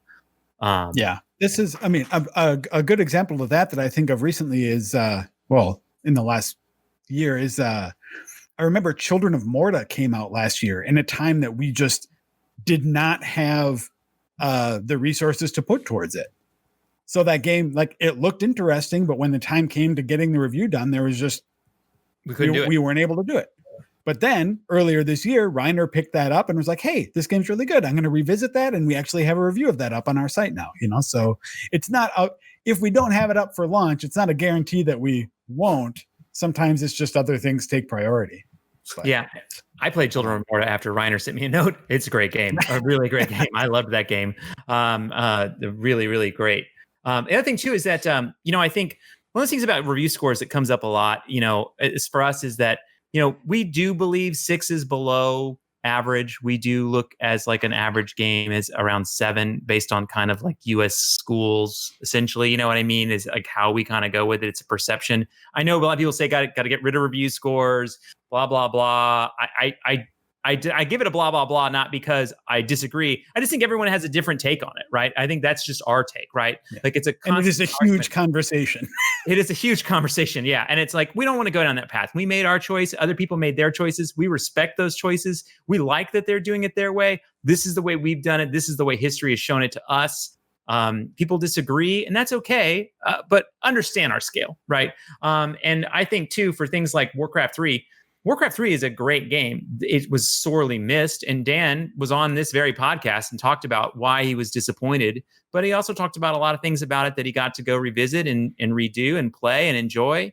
And, you know, sometimes we enjoy games. I think there's been a time in our history people were like, they overscore. And I was like, we're the worst for liking video games, right? Like I don't ever take that as a negative. Like we like games here at Game Informer, right? And we enjoy playing them, and we don't find joy in calling something bad. Do you know what I mean? Like that's the reality. Yeah, but that also doesn't mean we won't. I think especially for the games that the writer mentioned is like Stranger Things. I believe that was Kyle who did that review, and like he thought it was a fine game. I think he gave it an average review. It might have been in the 6s or 7s, but like there's no conversation where that happens where I approach a reviewer and say, well, you have to like this game more than you do. You have to score it higher than this for any extra. Lower is what he's asking too. Or lower. I think there's when you look at a game's reception, you are taking a very macro level look at, you know, meta scores and stuff and settling on what appears to be from a distance a consensus on the game's quality. But I think we've all had those times when we see, you know, like the score a game is getting and our opinion of that varies wildly, like up or down.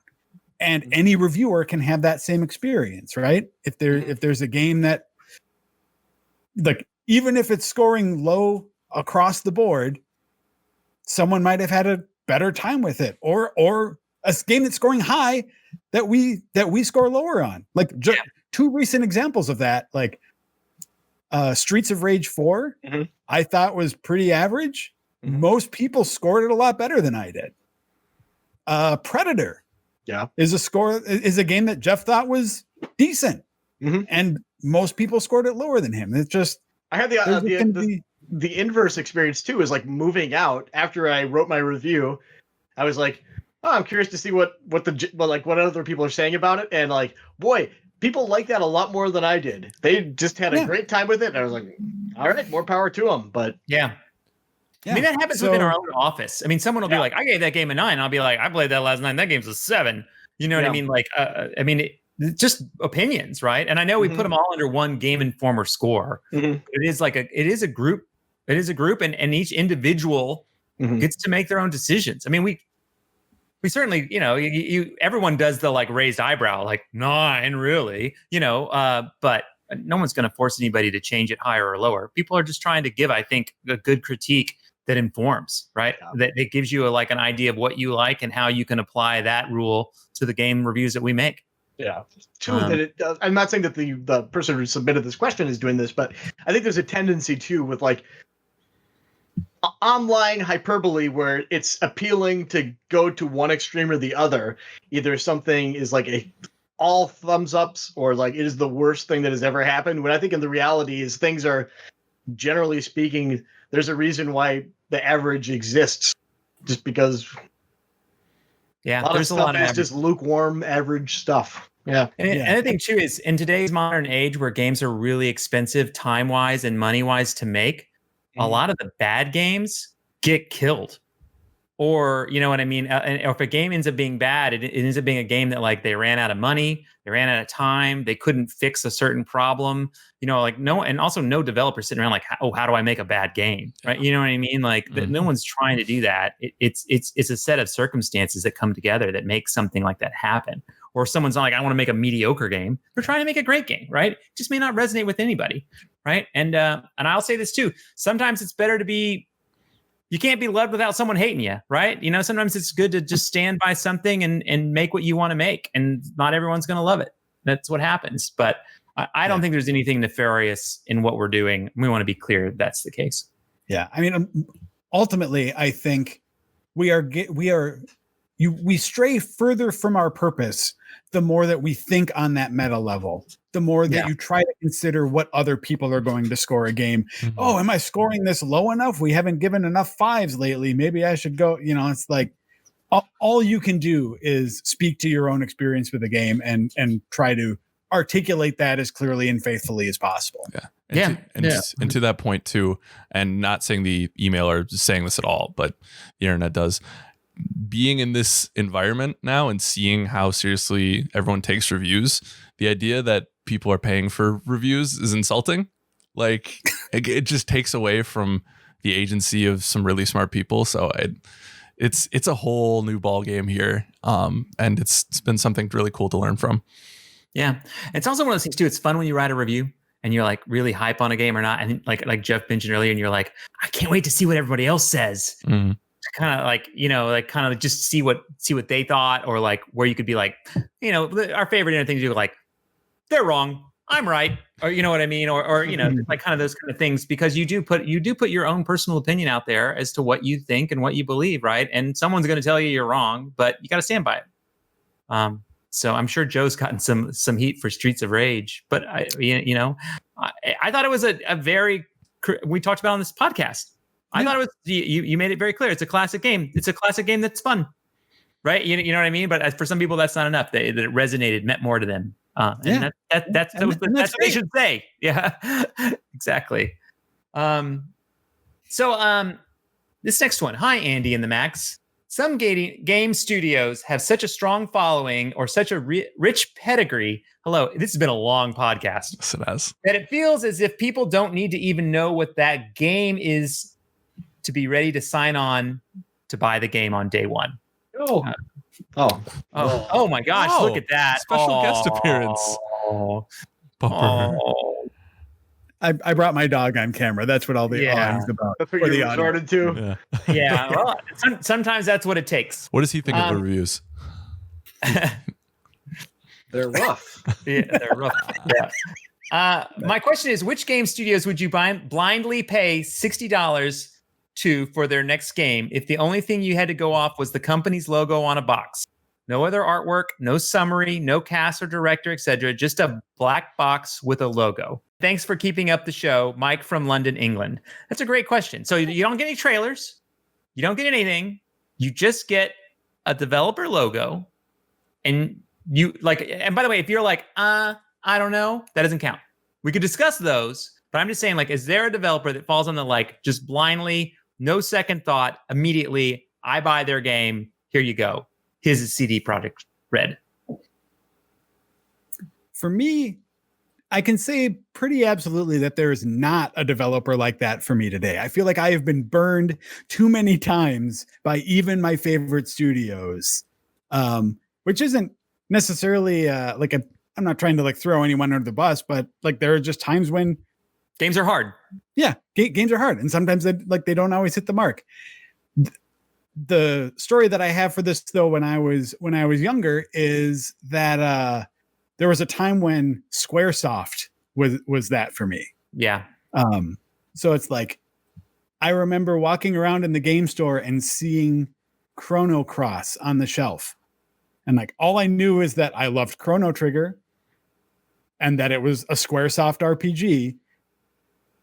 But I had read nothing about this game. I did not know that a sequel to Chrono Trigger, even though it was one of my favorite games at the time, I did not know it was happening. I did not know anything about it, but I saw Chrono Cross on the shelf and was like, that's enough for me. I'll buy that. And it was a good choice. I'm glad I did. Yeah. Nice. I would not buy a Square Enix RPG without doing a little research today. Yeah, there was a time in my life where the Capcom Blue Box, which this is going way back to the NES days. And by the way, I played a lot of games I wouldn't have played. The Mickey Mouse games, DuckTales, amazing games that I never would have picked up. I just walked up and I went, Capcom Blue Box, done. And I played them all. And for any mistake or anything that went wrong, I would still, I know no Capcom Blue Box exists today because we've moved on from the NES era. But if there was another one today, I would buy it without a second thought. Yeah. Done. They were so great. I had the same experience with Capcom.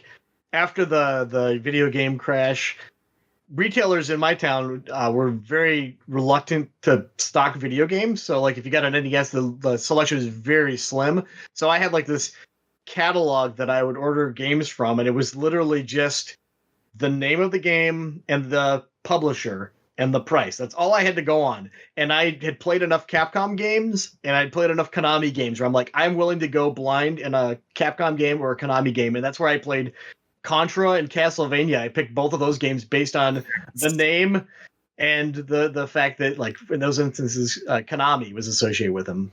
And that's awesome. I was very lucky that but that's how I did it back then. Yeah. And I'm with Joe too. I don't know that there are very many studios. I think one of them is just kind of like a Rockstar. It's one of those it's a big event when it comes. So I feel just to be culturally literate about the big goings on. I feel even if it's not something I'm particularly excited about, you got to play that stuff. Yeah, I think I'm with you. I think every Rockstar game I would buy just to play, just because you have to see it. I mean, I think they've earned that. Naughty Dog for me. I've known Naughty Dog and the Naughty Dog guys for a long time. There's just not going to be a Naughty Dog game that comes out that I'm not gonna play. At least not in the current form. For me. I look back. I think I've played every single Bungie game that's come out. Blizzard, I usually play their game. I mean, there's a lot of developers I really have a lot of affection for, but it is hard to blindly love any game because they are hard to make. Joe's right, and they can definitely screw them up. But those old days. Sorry, I didn't mean to hijack that on you, Jeff. By the way, I didn't know you were going to mention Capcom. I think that's great. No, that's that Capcom. I would love it if a huge developer just did that as an experiment. They did not have any pre-release coverage or anything. It was just today this game is out. This is the name of the game. You can download it. We're not releasing any trailers. We're not telling you anything about it. I mean, isn't that Apex Legends to a degree? Very similar to that, but I think that JV got to see it ahead of time, so we had a little bit of a heads up on that one, right? But like, I would love it if there's no coverage or teaser stuff whatsoever. That'd be fun. Yeah, it would be definitely really weird. Yeah. Maybe the guys who did Inside, Limbo, like that feels like something like Playdead could pull off. Like if you just saw Playdead and they were like, "This is the new one," click the button. I'd do it. I'd be down with that. Yeah, that was mine. Playdead was. Oh, was it? God, yeah. I'm sniping everybody on it. I got one more I can touch on, but yeah, Playdead, and obviously they only have 2 major games out, but that unequivocally, like, I trust them, until they do me wrong, but I don't think they've had the opportunity to do that yet. Inside and Limbo are awesome. They're not perfect by any means, but Respawn has been pretty excellent over its tenure. I know Force Awakens or Fallen Order has a ton of issues, but I still love that game. I love Apex. Titanfall is one of the best first-person shooters we've had this generation. They speak to the kind of gamer I am, and I think I'd be hard-pressed to not pick something up from them. I was actually kind of shocked that. What about Jonathan Blow for you, Joe? Don't you love both of his games? Yeah. But still no Blind Run. I mean, you guys have brought up studios that like that. I have a lot of confidence in. I mean, like you said, Rockstar or in Jonathan Blow, or like there are talented studios, Naughty Dog, CD Projekt, who like haven't really had a miss. Yeah, but I feel like even in those cases, there's always a first time. Yeah. Or there could always be a first time. For sure. Like, because there are other developers that I would have put in that boat 10 years ago that have since, let me down with something to the point that, I don't know, maybe I'm just guarding my heart. I'm an old grump, but the world needs old grumps. All right. So let's move on to some Kiss, Marry, Kill. This week we have some interesting takes, as always. So this first one is from Michael Kovchek from Shaker Heights, Ohio, which, by the way, he put in the pronunciation. Thank you so much, Mr. Kovchek, because I would have ruined that, absolutely annihilated it. So thank you. I saw that from multiple readers this week. And once again, if you have any Kiss, Marry, Kill or GI Town or any questions, please send them to podcast@gameinformer.com. So, or weird last names you'd like us to pronounce. Yes, or weird last names you'd like me to destroy. So let's talk about this. So my Kiss, Marry, Kill focuses on one of my favorite genres, the Metroidvania. Traversing the environments in search of the next great upgrade is always so rewarding. I have listed 3 classes of upgrades below. The one you marry receives significant changes and improves throughout the course of the game. The one you kiss may see 2 or 3 slight enhancements, and the one you kill ultimately does not exist, leaving that particular aspect of your character the same throughout. So this was an interesting question.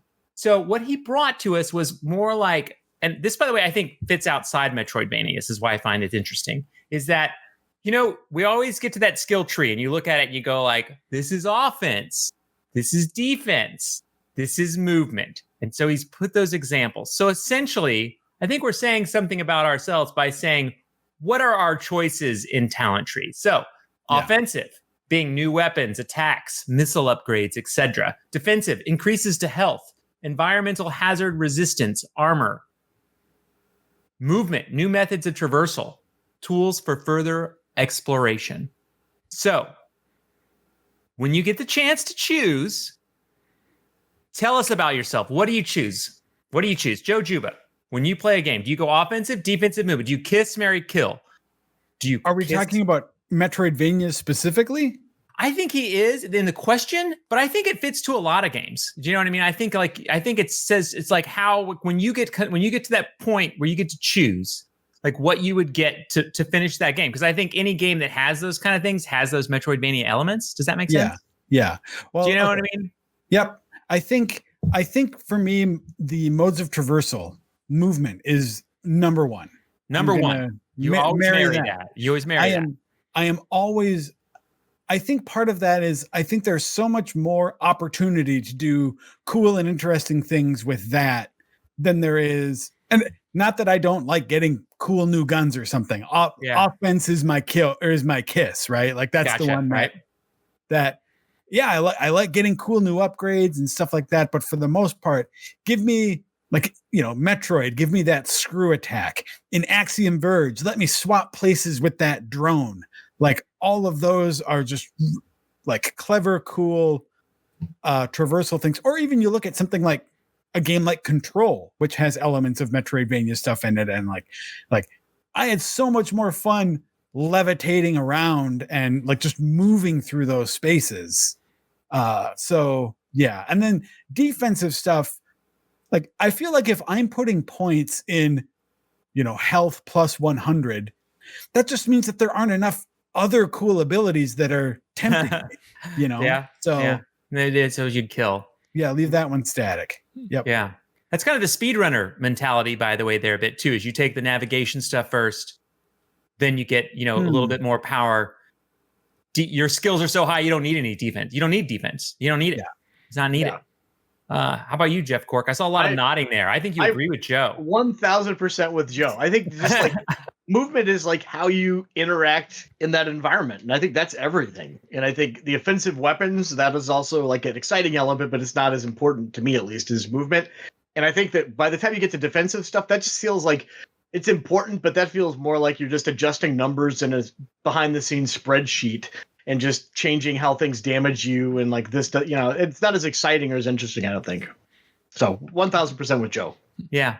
Alex? I agree. It's not as interesting, but I definitely find myself marrying defense more than usual because I'm always marrying defense because I'm always about getting the most health so I can like tank through situations. So it's not the sexy. You're not getting asked if you want to go to easy mode. No, absolutely not. Embarrassing. I need my health, and movement is equally as important, but I'll kiss movement. If you give me a couple of really good moves, I should be able to get through something, and then attack. If kind of kill attack. Yeah. It's an interesting because I thought there's a lot of perspective to this because I recently was playing Doom Eternal, finished Doom Eternal. Whenever I got a question in Doom Eternal, they had a selection of things that were like, find map stuff better, find items within the world easier, and like all those kind of things that were definitely more movement, like map help, navigation help. And I was like, do not care, no thanks, right? And I wanted to stack up on health because I felt like that's what got me through the game. And I know Doom isn't necessarily a Metroidvania, but it has a lot of things that are in common with that. So for that particular game, I would actually do the opposite. I would kill all the movement stuff. I would go, I always pick defense too. I kind of agree with Alex. I pick, and you guys make me feel kind of horrible about it, honestly.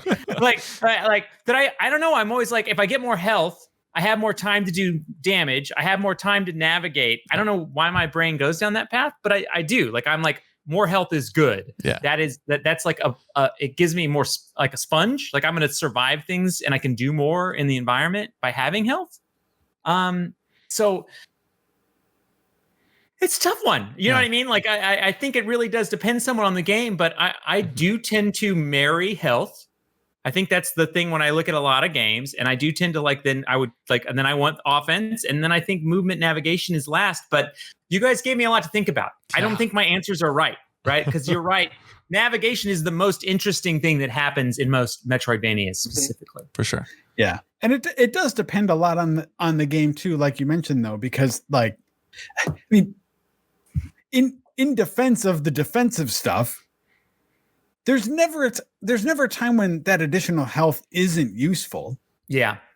Or rarely. Like that's always a safe bet, especially if it's up against like weird contextual movement stuff, right? Like if there's here's something you can put a point in this to evade when you dodge an attack at the last minute, and then you get a split second of slow-mo or something.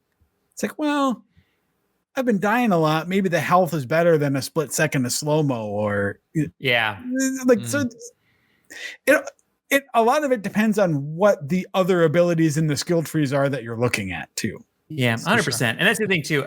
everyone's found that talent where you're like, that is the dumbest talent in this tree I've ever seen. And then like late game, when the game's almost over, you're like, well, I've got to spend my points here and I'm going to buy this. And you're like, I should have bought this first. This is so good. Like that the hint and like the things don't quite explain it well enough for you to get what it does. And it can change the game, right? Yeah, for sure.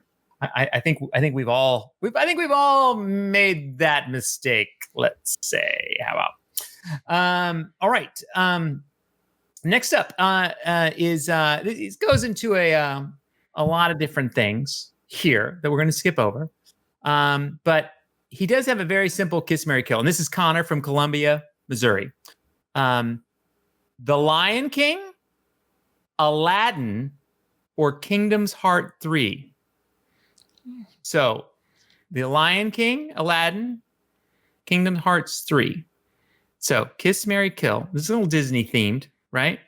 But I think what he wants to try to get along with it is that all the other things around it kind of go with it. So if you got rid of the Lion King, you kind of get rid of the movies. You get rid of the Aladdin game, you get rid of the Kingdom Hearts, you kind of lose Final Fantasy and like Donald Duck, whatever. You know what I mean? That it's got higher stakes than just the game. That's what I'm trying to say. Wait, so if we eliminate Kingdom Hearts, we eliminate Final Fantasy and all of the Disney properties contained therein? Man, I think we just get rid of Goofy. Oh, okay. Because I think that would be too hard. Because you would definitely you'd have to save it. I think over that. I think you're just saying like the larger brands, like more than just the game, right? Let's put them in an order, right? I think you're right. It does overreach a little bit with Kingdom Hearts because it goes everywhere. But I'm just trying to put a little levity to it, right? So that there's more to it than just the game. Is that fair? Do you guys like? Do you guys get it, or is this stupid? How about we just do the games then? Let's just do game versus game. Those games exist. Yeah, they're good games. Yeah. What would you like to do? I thought that you were talking about the Disney movies versus the Kingdom Hearts video game. I did too for a second. Did you? Because there are a Lion King game and there's an Aladdin game. Yeah. Right? I'm not crazy. No. And people, I mean, that Aladdin game is the one that people tend to really like. I haven't played it in so long. But the Lion King one's good too. They're both really good. Well, at any rate, I'm going to kill Kingdom Hearts 3. I think that's a fear. Really? You're just going to go with that? You marry it. Okay. All right. Anybody else? Anyone? Alex? I guess I want to say Joe's going to lose his mind. I want to say marry Kingdom Hearts because I want that to return to the nostalgic place in my heart that it was, but 3 just turned me off so much, unfortunately. But I like seeing Joe's head explode. So yeah, we're going to marry Kingdom Hearts. What? Aladdin's one of my favorite Disney movies ever. So we'll kiss Aladdin and then kill Lion King. Sorry, Simba. Jeff Cork. Just sticking an employ to find out what kind of racist we all are. So.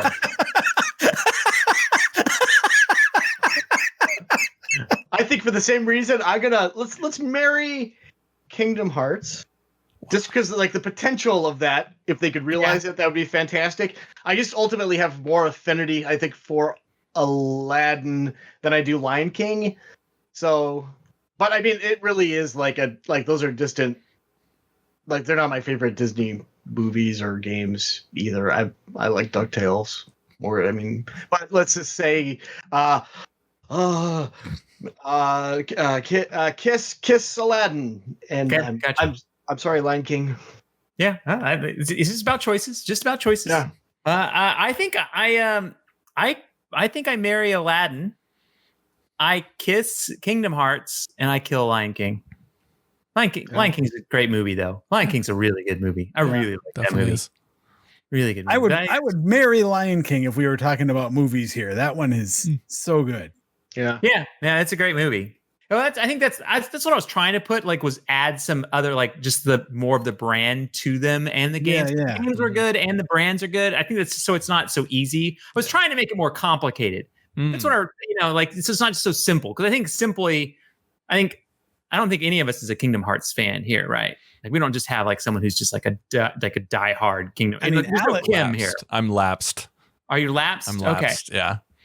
So, I mean, I think if we didn't have that, you'd be like, I kill Kingdom Hearts, right? So I think if you add that to things, it makes it more interesting. Yeah, that makes sense. So, but thank you, Connor. I think we just ruined your question. So in your game, but that's okay. That's we fine. made You're Joe's welcome. head explode. Yeah, exactly. You'll always have that. Yeah. That GIF will live forever. Yeah. Like the question would be, which Metroid game is Joe's favorite Metroid game, and we all know the answer to that, right? We already know that it's Other M, right? So like, this is still going, huh? Yeah, it's still going. So here you go. So this one is it's another one. I like these ones that are like kind of twists. So this is hey Andy, thanks for keeping the podcast going through the pandemic.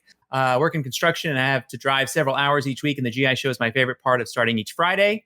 Number one, thank you. This is from Alex from Raleigh, North Carolina. And number two, shout out to the heroes out there. Everyone working in the front lines. We need to make sure we do this every week. Cheers to you. Kudos to you. Anyone that has been working or dealing with delivering packages, working and just everyone who's been out there working, not working from home, you're a hero. Hero, hero, hero. Number two, I thought I'd come up with 2 Kiss, Marry, Kills that might not be as brutal, which was something we asked. We were on a run of like being very brutal. So these are maybe a little more fun. Let's hope. So the first one is, and this one is a little brutal. For not being brutal, this one's kind of brutal. Is old school 3D platforms. Crash Bandicoot, Spyro, 3D Rayman. Right?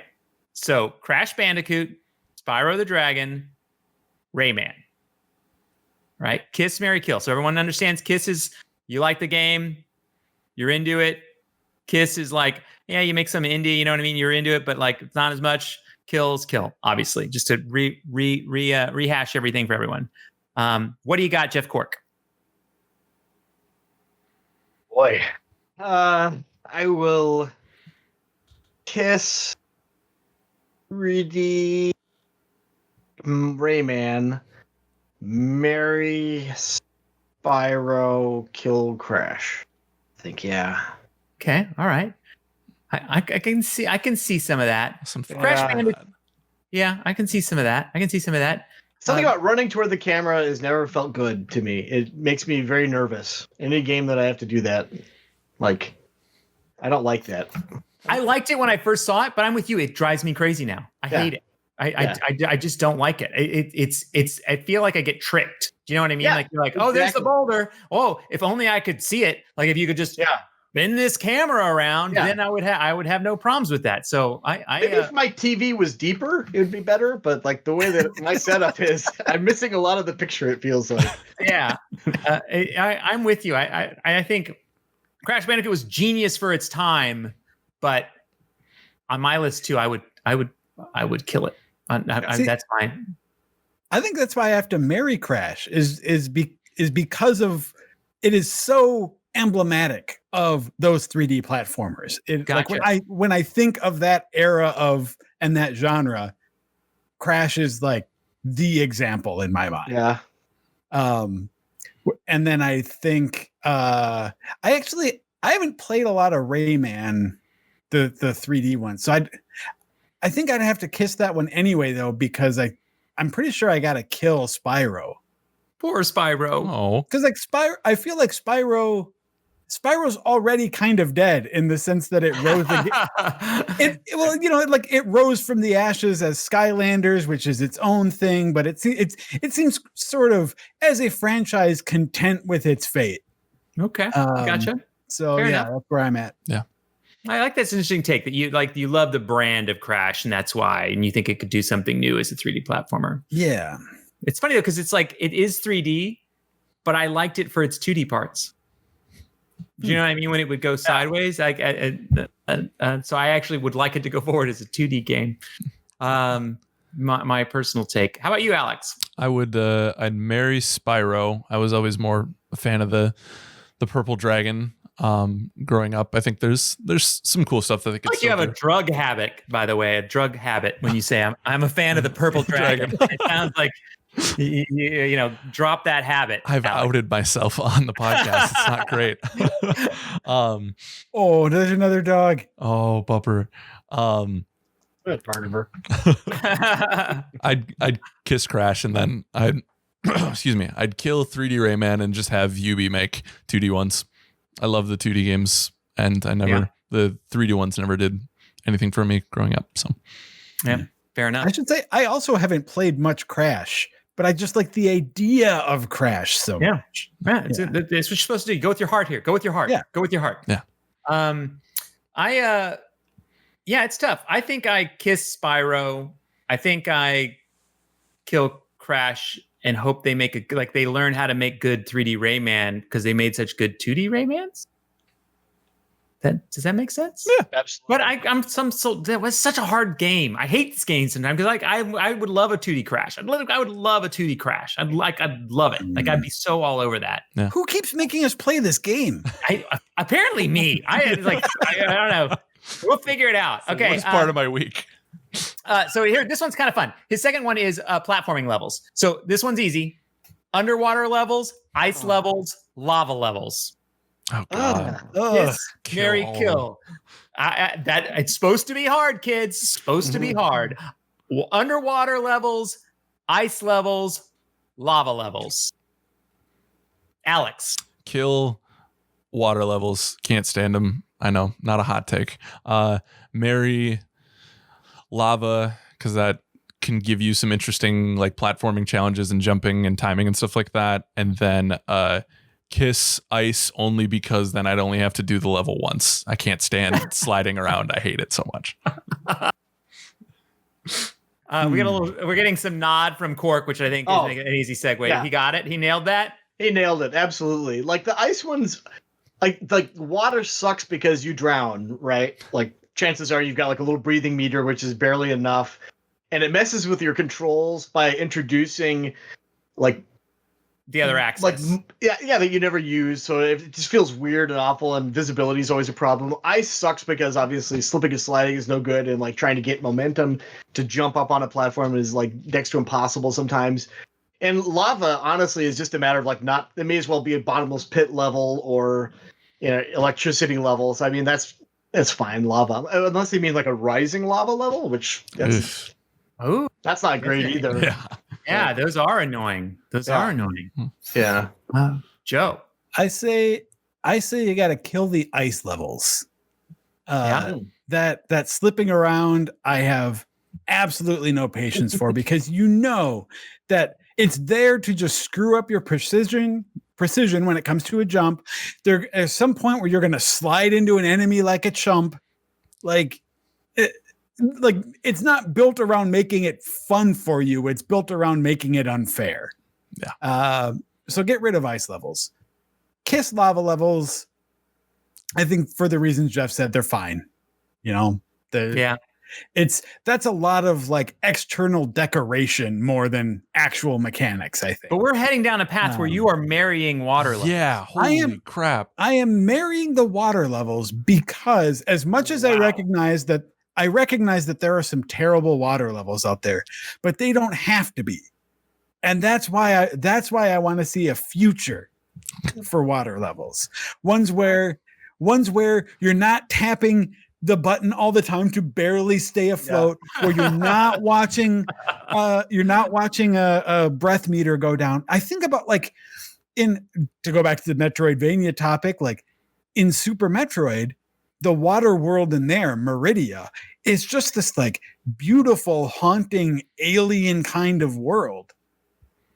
And that's not, once you have the right suit for it, you're not like glub, glub, glub. You're not glubbing around like a moron. You're navigating the space. Okay.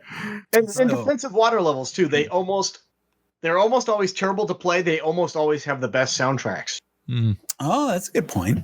So for you'll have something to walk down the aisle to. Maybe a Calypso tune. Is BioShock a water level? Oh my lord! Yeah, is it the ultimate? And then it's also an ice level too. Yeah. Okay. Fair enough. Yeah. I'm just I'm throwing some hard curves in there. Yeah. Well, that's part of what I mean. Is I think the underwater aesthetic can be so interesting if you just find the right mechanics and gameplay to go with it. Yeah.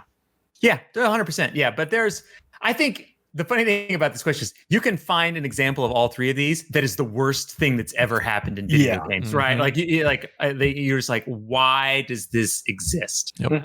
And when you talk about ice levels, I have a memory of me sliding as a large Mario into a turtle shell and becoming a small Mario and being so angry about it on ice levels for decades, right? Like for decades, I have had that experience. I mean, you could just keep rolling the film of every single Mario game where I lose that.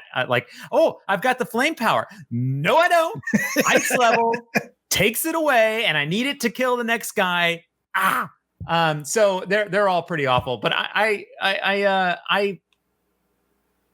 want to agree with Joe. I kind of think on the underwater levels could be really great. I think I kill ice levels. I think I kiss lava levels. Because water levels can be really, really great. The problem is like so many, like WoW does it too. Like, we're gonna have a boss underwater, and I'm like, this game should never go back to water. It's some people should, some people shouldn't.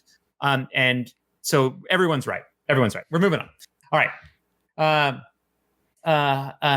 Hi, Andy. And the GI crew. I thought it'd be fun to spice up Kiss, Marry, Kill by bringing in a slightly different rule set. In this version of Kiss, Marry, Kill, no new games are coming out for the next 3 months. So now all you can do is replay older games. So you'll be deciding which game you would replay.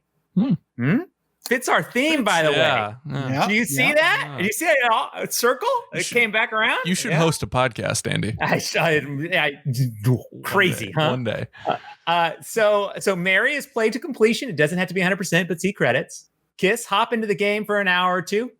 Visit. Kill, you're done with the game. You're never playing it again. So we're not killing anything. This is easy. We're not killing anything. We're just saying, like, here during this crisis, what would you revisit? What would you maybe hop into for a moment and then move on? All right. This is kind of fun. So group 1, Spider-Man, Horizon Zero Dawn, Uncharted 4. Kiss, Marry, Kill. Kiss, Marry, Kill. Okay. Joe's got an answer. Yeah. I would marry Uncharted 4.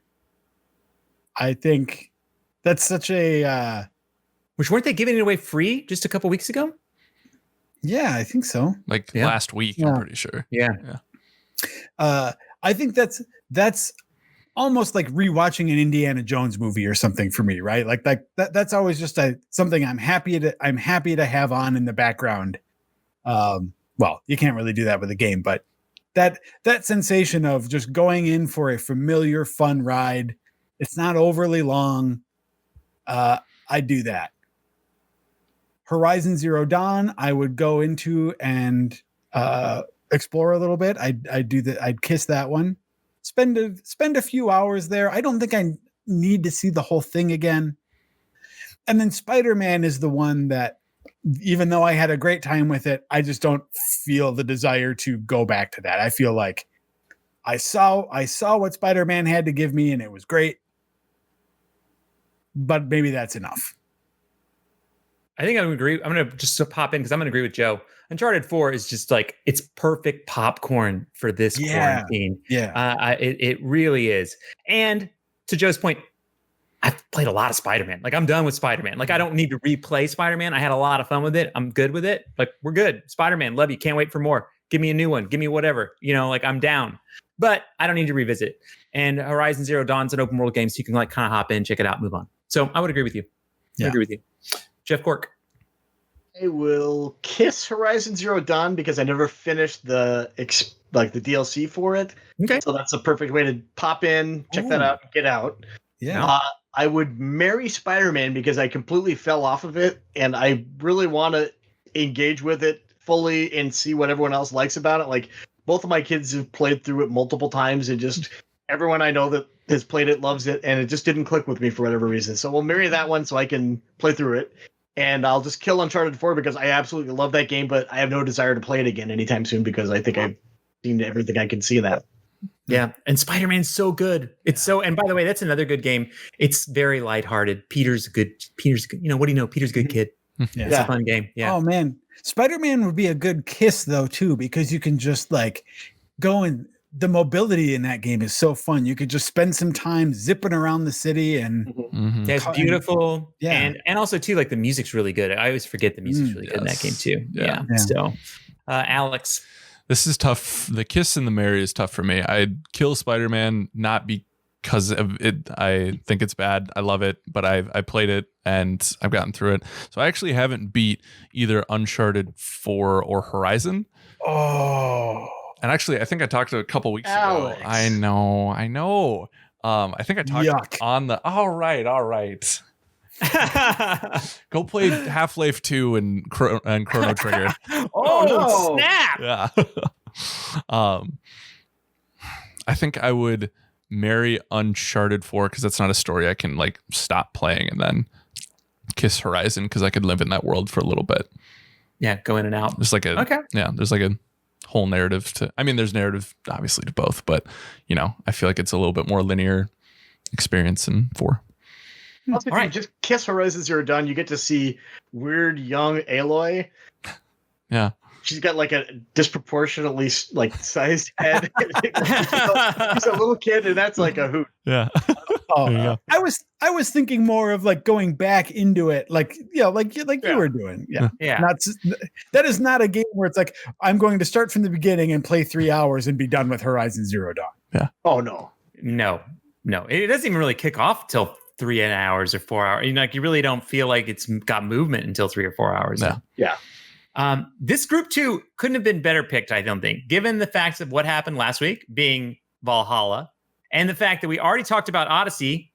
You didn't even put it on the list. Group 2 is Black Flag, Syndicate, and Origins. So once again, everyone's got a lot of hype around AC right now because of Valhalla. We talked about AC Odyssey, but maybe someone's played that. Maybe someone's. So now you have to choose which of these 3 others of the AC giant catalog would you pick? Black Flag, Syndicate, Origins. I have an answer if you guys don't, by the way. Go for it. You want? I'll go first. All right. So Origins, this is going to be so bad because it's a much loved game. I didn't like the way the main character ran. It like really annoys me, and I don't know why. And I've gone back multiple times going like, I'm going to play this game because there's a lot of things I like about it. I'm so into Egypt. Like I want to learn about Egypt. Like Miller has sold me on like learning about Egypt so much. I don't like the way he walks. I can't do it. I just can't. I don't know why. It's a weird thing. I just can't. So I kill Origins. I kiss Black Flag because I love Black Flag. Black Flag's so great. So good. I absolutely love it. I literally thought about in the last couple of weeks playing it again, but then I decided to play Odyssey instead. But that was my second choice. But I'm picking Syndicate because I'm forcing myself. Because Joe says it's the best one. And this is another weird thing. I'm such a weirdo. Their accents has really bothered me in the first game. Like I was really bothered by their accents in the first game, and I had a hard time getting into it, and I would like to try to get into it again. That's it. In the first game. In Syndicate. I'm sorry, the first time I played it. Sorry, the first time I played it. Yeah, in Syndicate, the first time I played it. Like I don't know why. It bothered me. I don't know why, but the game bothered me. I think I'm over analyzing it. I think I could play it again now. I think it's been long enough that I could. I think accents bothering you is a little more valid than the way a character walks. I know. I don't. It doesn't make any sense. It doesn't make any sense. It doesn't. I get it. I understand. It really doesn't. It's so strange. Really doesn't. And by the way, someone was like, I think it might have been Mahardy put out a tweet, and he was like, Origins is one of the greatest games, the way it does some of these things. And they showed the main character riding on a camel. And for some reason, the way he was moving bothered me there too. And I was like, what is up? You don't like the way the camels run either? There's something in the animation of that game I don't like. It's a weird one. I get it. I don't understand it. Well, okay. So Andy, my order is the exact same as yours, but for completely different reasons. Origins, I would kill. Because of the walk, I got it. All right, no. I enjoyed it, but I think everything that it, even though it makes important steps forward, I think for that series and like changes its direction in a lot of ways, I think everything it's trying to do Odyssey does in a way that I enjoy more. Gotcha. So if I want to replay an experience that offers what Origins offers, I'd probably just replay Odyssey. Black Flag, I would kiss because that is a game that I have already beaten. Like I've played through that whole thing twice already, but you can always just like hop in your ship and go clear out a couple islands and, take down a fortress. And that's always fun. And then Syndicate, I feel like for the last several years, I have been this close to replaying Syndicate on multiple occasions. So this game is probably the thing that's going to push me over the edge and just say, you know what? I just look that world and all of those mechanics are so represent that classic style of Assassin's Creed so well. It's in my mind, it's just like the epitome of that sort of original vision of that series. It's just so polished. That world is so cool. So many fun little systems to engage with. So yeah, I would love to go through all that again. Yeah. All right. We're getting nodding again from Cork. Whenever I have nodding from Cork, I hop on it. Yeah, it's the same exact order as you guys, but I think the thing that Joe said, I think is right. I think Origins is so critically important to the series and where it's going, and I love it. I think the setting so good. I liked Bayek's story. I thought that everything about it was great, but I think that ultimately Odyssey just kind of took the heavy lifting that the Origins team did, and I think really put it somewhere special. To a really tortured metaphor there. Good luck sorting that one out. But I think I love Black Flag also. I think it's super great. I love how it kind of makes a mockery of just the mythology entirely, where it's just like, hey, if you find a costume, you can be part of the Assassin's Creed story too. Why not? I almost turned the game off when that happened. And I love that game. When that happened, I was like, I cannot believe this. Yeah, if you just winked at the camera and said, hey, we know this is real dumb too, but just bear with us. It's so much fun. I love hunting on the ship and diving for treasure and everything. I think that I enjoyed the naval part of it more than I know that you certainly have the option to do that kind of stuff in Odyssey, but I just never felt like I had as much fun on a ship that I did the same way with Black Flag. Obviously that's a big part of that game. And Syndicate, I'm with you. I think it is the pinnacle of the old school Assassin's Creed gameplay. The zip line is super fantastic. I love the dynamic with the twins. I love having a home base that is a train that goes around the city. It's super fun. It does some really weird timeline stuff, which is surprising and exciting. Oh yeah, you're taking over territory again. That idea of slowly conquering a city, and the assassinations, the actual tentpole assassinations. You get to do planning. Yeah, they're just the best in the series. They're all these set piece planned moments. Yeah, you choose how you want to get into a place to infiltrate it. You can take a stealthy way. You could take a costume. It's super, super good for that. And the gang wars that you have, you have the big bruiser guy who cracks his neck every time, and you see that animation hundreds of times probably. But yeah, it's fantastic. Alex, I'll just make it quick. I agree with that list. In that Syndicate's the only one I haven't played. And everyone raves about it. That came out at the peak of my apathy towards the series. I felt pretty burnt. So it would be good to go back to it. Black Flag, just great to cruise in the ship for a while. Nothing too serious.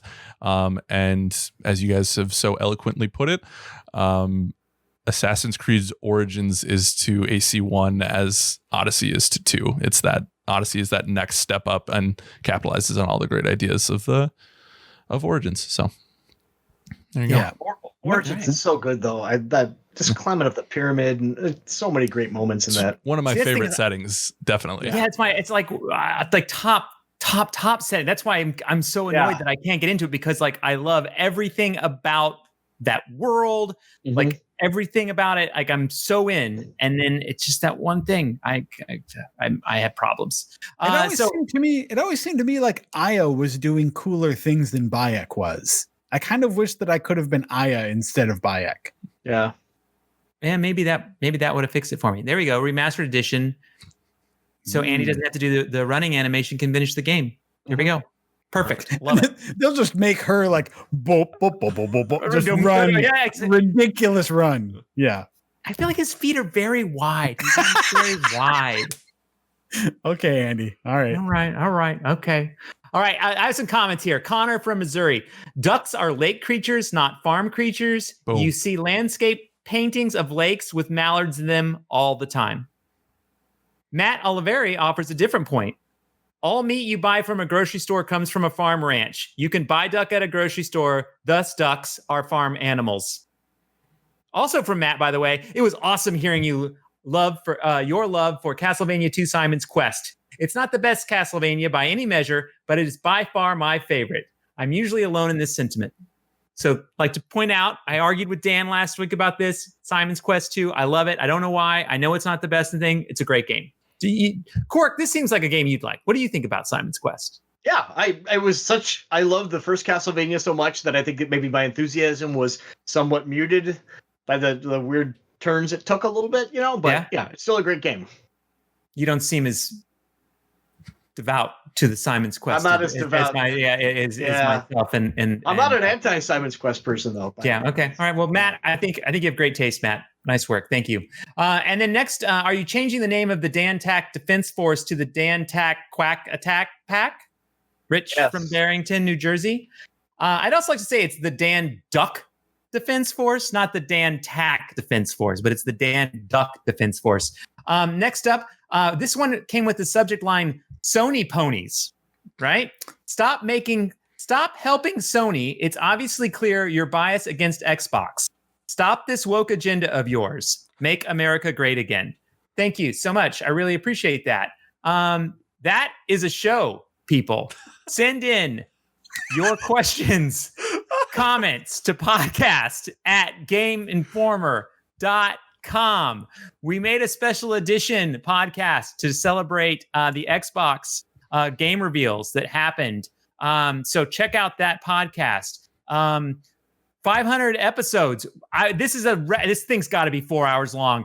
This is so not entirely my fault, but it's kind of my fault. I apologize. I'm sorry. It's long.